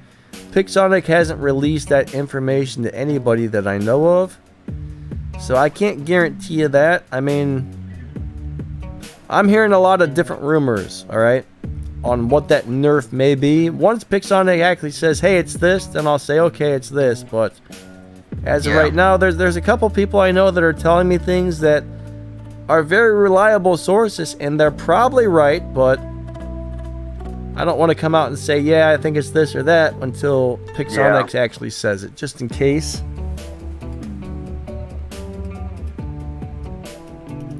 But I've heard it's going to be something different, but I'm still not 100% sure, so. Well, we will find out, won't we? This guy said, crap sandwich. Well, okay, I will say the thing I've heard most is, you know, right now the Sonic weapons have so many shots until they're out of ammo. I keep hearing that they're going to reduce the amount of shots. So it might go down to like 5 shots until you're out of ammo or something. That seems to be the thing I'm hearing the most. That sucks. But we'll see what happens. I mean, I mean, they could even change their minds on some of this stuff. Even if they did tell somebody and somebody knows, they could always change it. So nothing's set in stone at the moment. Yeah. Well, we'll find out. Mark says they should they slow down on the weapons and bots released. I mean, it does seem like a new bot and a new weapon is coming out so often now, it's kind of crazy. I would personally like to see it cut down by about 50%, because it seems like you get something, you build it up, and then, 3 months later it's nerfed, and then you got to get the next thing. But, I mean, not all things are bad after a nerf. That's one thing a lot of you guys don't understand, is some nerfed items are still amazing. As long as you have it leveled up high enough, that is. Like, you might have something at level 12 that's doing really well, and after it gets nerfed, it sucks, but if you can level into the Mark II, it'll start doing really well again. So, most weapons in this game, for example, there are a few that suck no matter what you do to them, okay? Even if they're maxed out. There's a few weapons that suck, but the majority of the weapons, if you level them up enough, they're going to do very well for you. Yeah. So not everything sucks after the nerf. I mean, it may suck at your current level after the nerf, but... And if you're one of these people that get tired of all the nerfs and or buffs, and instead of, giving up and uninstalling or whatever, if you don't let it get to you, get you the older weapons like the Punishers and Mallets and stuff like that, and upgrade them. They'll never get nerfed down to where they're crap, where they don't perform. Yeah, like Thunders, Punishers. I mean, I kind of doubt the Scourge and Spark and Calamities will get nerfed again. I mean, it could happen, but yeah, I mean, stuff like that's pretty safe. I mean, I love Scourge, Spark, and Calamities. A lot of people still won't run them because they're nerfed. Yeah. Here's how you can predict a nerf. Like, just every time go in the Legends League, the top 100 of your platform, and check what those guys are running. And what they are running, don't produce that. Hey, Singlet, good to see you. Sonic looks at the top 100 hangers and what things are being used the most, and those are the ones which get nerfed. Yep, something along the lines. If they're everywhere, it's more likely to get nerfed. If not that many of the higher end players are using them, they probably won't get nerfed. Yep. Fenrir 908, so he said he uninstalled BlueStacks and got LD players. So hopefully that works out way better for you, bud. I'm a big fan of the LD player. Like, I used to use a couple other emulators, but honestly, I never want to go back now. It's way better than the others. Ewan says he wants Cossack with pulsars. Well, buddy, I mean... Why, does he want a tank? You can try. I did max out a Pulsar on my Battlerec account. Not a Pulsar, Cossack on my Battlerec account. I was so disappointed it blew up in like 10 seconds. I was like, man, I thought it would be better than that. But I've actually tried to play it 2 or 3 times now on a video, and every time it's like destroyed before I even know what happens. But yep, crap sandwiches. Gus Blitz, that's actually a pretty cool build. I don't love the Gus, but you know what? They work if you need them to. AVP2 says he uses the Tyrans. I love the Tyrans. One of my favorite weapons, actually. Yeah, it's a weapon that still, the reload's not bad on them. Still great. The the performance is still good on them. So Cody says Punishers do surprisingly well. I mean, yeah, if it wasn't for the 10-second reload time, man. For the amount of silver that it costs to upgrade those things, I mean, you can max one of those out like it's nothing. Especially up close. Well, those things pack a punch, guys. You know how you build a Specter on crack, Danny? I guess take a bunch of crack and then get out your wrench and put it together. 4 Turons or 4 Vortec on a leech and put a jump module on him. Yeah, Specters are pretty interesting, guys. I'd probably put some cloaking units on that if I were trying to play it now. Yeah, but no, what I'm saying, you could turn a leech into a Specter, put, the 4 weapons on there and put a jump module on. Oh, yeah. Kind of. That's a pretty good point, actually. It'd be like a Specter on crack. You know what? I bet once the new shield modules come out, we're going to be able to play things like Hover and Specter again, honestly. We'll have to see what those shield modules are like. Not modules, but the microchips. I have a feeling those shield microchips really might let some of the older robots make a comeback. Yeah. We'll see, though. We'll see. If you could put some cloaking units and some of those shield chips on something like your... Well, actually, I don't know how that's going to work, because it would suck if your shield went on and then your cloaking unit activated at the same time. That would be like a waste of one or the other. But we'll have to see how some of this stuff performs once it comes out. AVP2 says, I don't like the Punisher's new sound. I don't know, I think they sound kind of cool. I'll tell you what, I think some of the Punishers sound different than others. I think it's the Punisher T that has a really cool sound and the other ones don't, or something like that. I don't know. Snake Dude says he thinks they shouldn't nerf or buff anything, just make counters to them. Yeah, I mean, well, I get that some things... That's why they got a test server in play, but that ain't what they do. Well, honestly, like, the reason things get nerfed for the most part, though, is when something new comes out, they usually make it a little bit on the overpowered side, and then it starts to become a problem, and then they have to tone it down. So I do kind of wish they wouldn't make things so overpowered when they come out. Now, I'm kind of impressed with those new rockets they came out with. Those don't really feel that overpowered to me. They feel pretty balanced. The little explosion thing can come in pretty handy for damaging multiple enemies, but I don't know. They're not as strong as I was expecting them to be, which is kind of nice. But there is a possibility they might get buffed. I've seen a lot of people saying I love them, and a lot of people just say, oh, these are no good, they don't do enough damage, and then there is a chance they might get buffed. I mean, like when Cryos and Rhymes and whatever came out, I think those got buffed twice before people finally started using those. Yeah. Yep. NGO had a question in there for you, Danny. He says, Danny, I have a question. What's the best way to level up? Because I'm at level 23 and it's hard. Well, unfortunately, the best way to level up is just play as many games as you can and get a lot of damage and come in a good place. I mean, leveling up in this game can take a lot of grinding.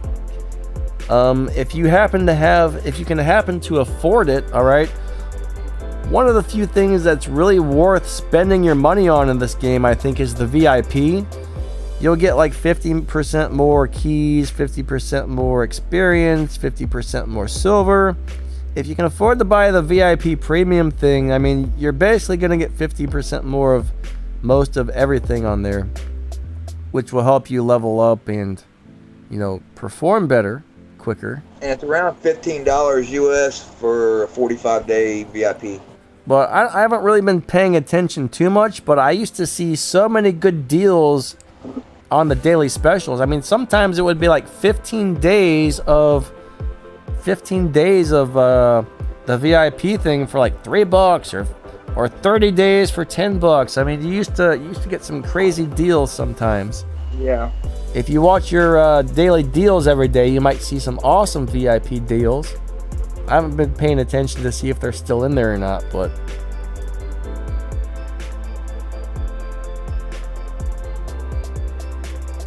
Kit, he said I saw a deal for 3 Zeus and a Fury. I'm gonna tell you what, I like Zeus.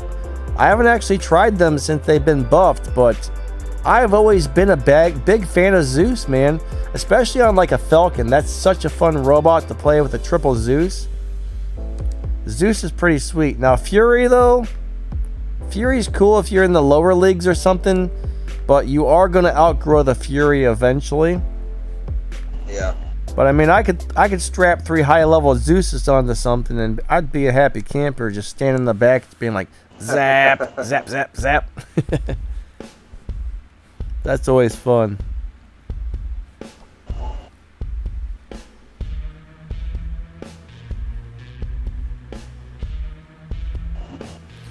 And Ewan says there's a lot of people out there spending a load of resources on their atomizers when he's out there spending on the Punishers. So, I mean, if you're happy with those Punishers and you don't mind the reload time, that's a lot of bang for the buck. It really is.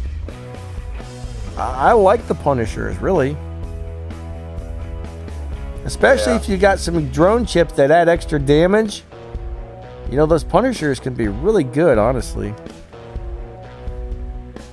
Yeah, Punishers are really good. They, you know, as long as they're, you know, they don't cost nothing to level them up, and the cook times ain't bad at all. So yeah, you know, if you're on a budget, like you're totally free to play or whatever, and you know, you don't want to wait 6 months to upgrade a set of weapons, then go that route. Kiet's from my CSR2 Racing YouTube channel. He's also in the War Robots a little bit. But, yeah, I usually do War Robot every Thursday, or I mean every Wednesday, okay? Every Wednesday, me and War Machine, and sometimes Adora pops on here with us. We do this type of stream at 12 noon Eastern Time. Every Thursday, I do a gameplay stream at 12 noon, and then every Saturday at 12 noon, I do a gameplay stream on War Robots. So, 3 days a week, I'm on here streaming. Oh yeah, I wish they would if they could buff the reload time on the Punisher and Punisher T and the Avengers, that would be awesome. Andrew says, Mender, why are you building that? I'm not a fan of Menders. I've never really had too much of a chance to get good with one. Like, I don't know. Mender is actually kind of a cool robot. I really don't know whether or not he's good or not, honestly. I've never done well with him, but I've only played Mender like 3 or 4 times. Yeah. So I can't really say whether or not he's worth building or not. But yeah, Adrian's suggestion for the Mender sounds pretty good.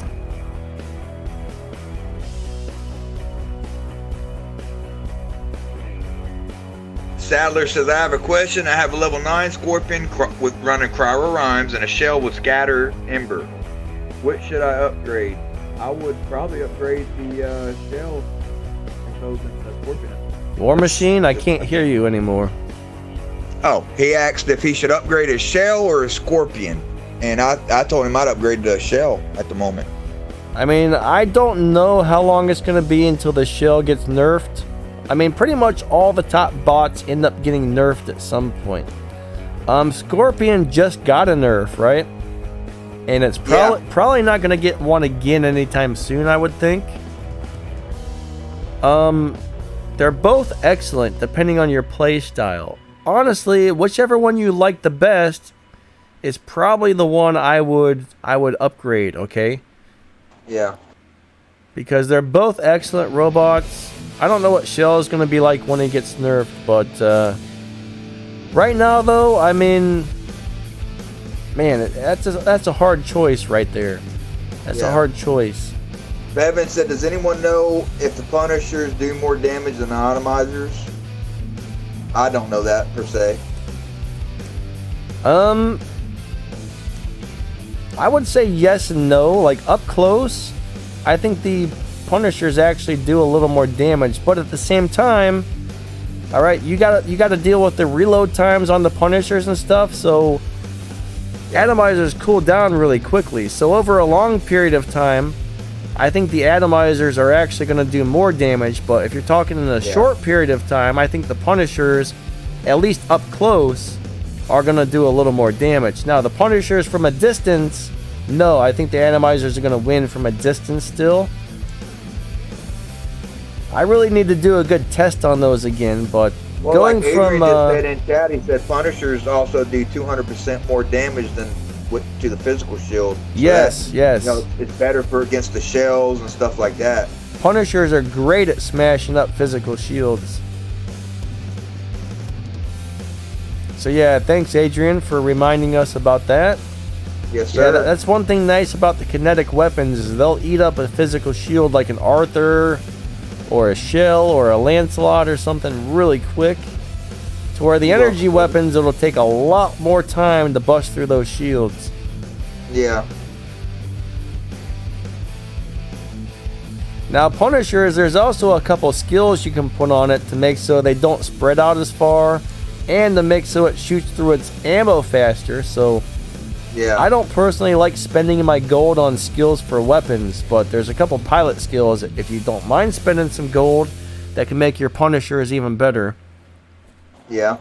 One thing I kind of hate though is if you have Punisher, let's just say you had like an Avenger, 2 Punishers, and 2 Punisher Ts. This is just an example.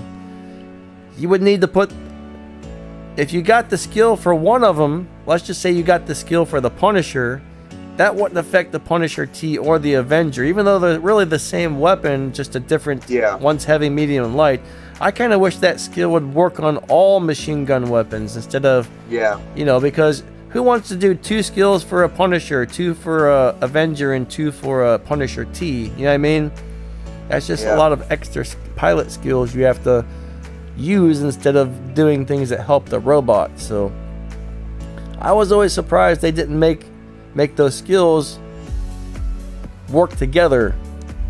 Yeah. If you all know, I don't know. Sometimes I don't explain things perfectly, but I think you all got the idea of what I'm saying.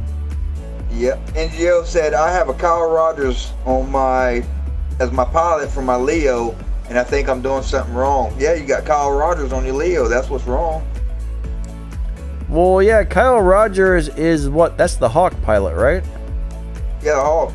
So the special ability on the Kyle Rogers, and Inquisitor or Mercury or one of them others he is too, but yeah, the special ability for the Kyle Rogers isn't going to do anything for your Leo, but all right, it's not necessarily a bad choice for your Leo because Leo doesn't have a legendary pilot. Okay, now a better choice would be something like the Adrian Chong pilot, because that works for pretty much any robot and will give your robot a buff. But at least you know, if you had a regular pilot on there, you would only be able to get the purple skills. But with the Kyle Rogers, you can still at least get the gold skills, which are a little better if you wanted. Yep. So it's not really necessarily that you're doing something wrong, but that pilot's just made for a different robot, okay? Yep. The rest of the skills will work just fine, but the special one, nope. It's not doing anything for you. Yeah, what I find good for them older bots or anything, if you want to run a pilot on there, the Adrian Chong pilot is really good for the damage output. You know what I mean? It ain't really built for like a tank bot. It's more built for like a brawler, you know? But you know, you can run an Adrian Chong pilot on Scorpion and do great with it. You know, that's what I'm running on my Scorpion right now. Level 50 or 55 Adrian Chong pilot on my Scorpion. But see, Adrian's sitting in the chat now going, oh God, they're talking about me. It must be a little weird actually to have a pilot named after yourself and stuff like that. I actually have 2 Adrian Chong pilots, Adrian. I wouldn't mind. Hell, I'd take another one if you'd give me one. I don't have any. But yeah, Danny ain't got none. We was talking about that the other day. I said, Danny, I got 2 Adrian Chong pilots. How many you got? I don't have any goes, well, Adrians. Let me look. And he went in there and looked and he goes, I got none. And I said, you ain't got none. I wouldn't mind having some actually. I just don't. Yeah. Every time I get a robot, like I usually get its legendary pilot and then I throw it on there and that takes up all my gold. So I just haven't had the gold to buy any Adrians yet. But there's a couple robots. Well, he goes, I don't even think he's running an Adrian pilot. He said, how funny is that? But the Adrian pilots are cool though. I like them. He does really good damage output. Now on my Battle Wreck account, I do have a couple Adrian pilots installed on a couple of those robots. Like I think my Leo has an Adrian. I think my Hover has an Adrian. Like anything that doesn't have a legendary pilot on my Battle Wreck account, if I had an extra Adrian, I threw him on there. Yeah. Yeah, I've ran my Adrian pilots on, my Fenrir first, you know, the one I'm running my Nicholas pilot on now with the Aegis Shield, but I ran it on there. I ran one on my Hawk before I got the Hawk pilot, and I ran it on my Blitz before I got the Blitz pilot, and then I ran it on my Scorpion. So it's a great pilot to run on any good bot that you have, but you don't have the legendary pilot. You know, it's awesome. So the Adrian pilot is modeled after him so much they even put the outfit that Adrian usually wears is currently on that pilot. So if you ever see Adrian in person, man, he's walking around in some crazy robot space pilot suit thing. Of course, I'm just making that up. Adrian, is it true that you go to some of the video game Comic-Cons for War Robots? You've been to a couple of them, buddy? I think I seen an article on that where you went to one here in the States, I think.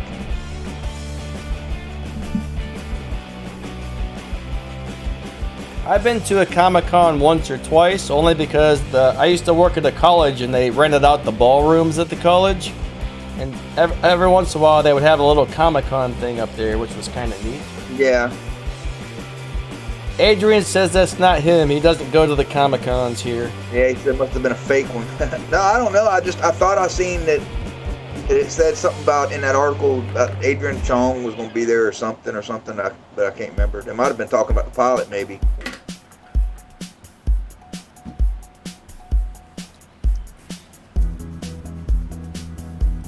Well, guys, we've been doing this for a little over 2 hours now, so does anybody have any last really important questions before we cut this off? I actually have a few things I need to do here in about 20 minutes, so well, you know, if they made a Manny pilot, right? The name of that would be Vroom. The Vroom pilot? Yeah. Vroom. Orphan, if you're asking me what I do for a living, currently it's just YouTube and some online stuff.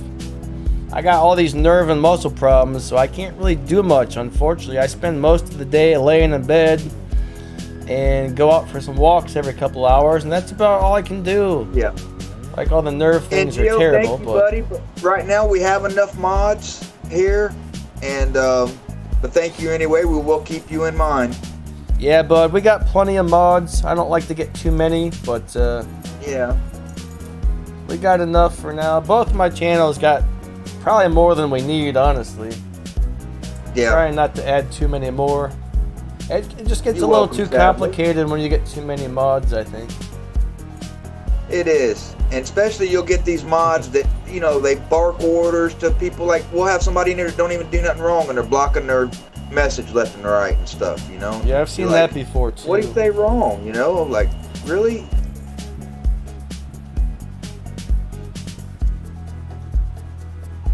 Thanks, Afrin, buddy. Hope you're having an awesome day. Mark Slight says, skinny eye robots. I don't understand, Mark. He's calling himself a skinny robot, I guess. He said he lost, before that he said he lost weight, I think. Daniel wants to know what is the meaning of life. Donate. Yeah, thank you, buddy. Thank you so much. He told you to go and sleep. The meaning of life, man. I wish I knew the answer to that one, but when I'm saying last minute questions, I mean game questions, because yeah, unfortunately I don't know the meaning of life. That was pretty funny though. He said Mark said that was his game name. Okay, Mark. Thank you, buddy. Was I Skinny Robot, I guess? Oh, okay. Sister Mighty, how you doing? And again, thank you, Bevan, for the £2 donate there. It means a lot. Buddy. Thank you so much. Yeah, anybody who donated today, thank you so much for the support. And those of you guys who joined the channel as a member, thank you so much. Yeah. Even you guys that just watch the videos and come out to the streams, I mean, that helps a lot. I mean, channel's only good as its subscribers, you know what I mean? So I thank y'all so much for helping to make this channel grow and, you know, become what it's become so far. You guys are all amazing. Yep. We do got one question in there that popped up before anything else, right? Before we leave. So another question, NGO said, what would you put on a Leo in Silver League? Because I got 2 Punishers and a Thunder and a Maul. Well, I'm going to tell you what, I recently found the ultimate Leo setup. And unfortunately, it's not something that's easy to get right now, but the Hornet with 3 of those Magnetars is awesome. Something I think you can actually build in the workshop would be Dragoon and Hussars. That works pretty well. Zeus and Spark, you know. Yeah, Zeus. For that route. Yeah, Zeus is pretty cool. Sparks are pretty nice. But I'm gonna give you some Calamities are good, pretty I'm gonna give you nice. some really good advice on low league and building your bots, right? All right. Leo's not gonna be good up in champion. Ain't gonna be a meta bot up in champion or nothing, right? It's a mid to low tier bot. So any bots like that you have, you don't want to put too much resources in them. You don't want to mark 2 level 12 them. You know what you want to do is bring them like to level 9 to where at least the you max out on the speed, right? Bring your weapons like 2 levels higher than that because you can always transfer weapons over. Yeah. And that way you ain't spending too much time putting resources in bots that when you rank up and you league up and you move up, they're just not going to do as well, and you end up getting more bots. You'll win them, you'll get them, you'll get components, you'll see, you'll get better stuff. So don't put too much resources into one thing that you're not going to use in higher leagues. See, the thing is, the Leo might get you into champion, but once you get into champion, you're probably going to start wanting to replace it pretty quickly. Yep. You're welcome, Adrian. Sean, good to see you, buddy. One of the most popular builds back in the day was Thunder and Magnum, which is kind of a cool build, but I wouldn't run. I don't think I would run any up close weapons on Leo and Champion though. I would stick with something. I would try and stick with like 500 to 600 meter range weapons in Champion, just because Leo doesn't have any abilities. He doesn't have any damage resistance. He's got nice firepower and nice hit points, but he's also slow and he can't really get out of the way of stuff. So yeah, he just doesn't have anything he can use to protect him. So I like to stay back a little further. But yeah, the 600 meter range, the Hornet and Magnetars, I was really impressed with how well that was doing. I think I actually played a video not too long ago, one of my videos where I played that setup. I can't remember which one it was, but yeah, I had fun with it. I was really surprised at how well it did. Yeah. All right, I gotta get off of here real quick. I got something I gotta do here, so. Yep. But yeah, whatever. Adrian says something that's really important about close range weapons. Yeah. Close range weapons are good for getting lots of damage and a nice amount of silver. So yeah, that's always something to think about as well. Now personally, if you're playing any other mode except for, if you're playing like free-for-all, you definitely want the close range weapons. If you're playing beacon modes, you definitely want the close range weapons. It's also nice to have at least one longer range bot. Now if you're playing team deathmatch though, that's when I would say, that's when the longer range weapons really seem to shine for me. Yeah. But team deathmatch is a whole different ball game than the beacon modes or free-for-all, so. Yeah. I don't know what your thoughts on that are, Adrian, as far as the team deathmatch setups go, but I prefer the longer 500 to 600 meter range for team deathmatch. And I do like to have at least one. I like to have at least one longer range robot with lockdown for the beacon matches too. Yeah.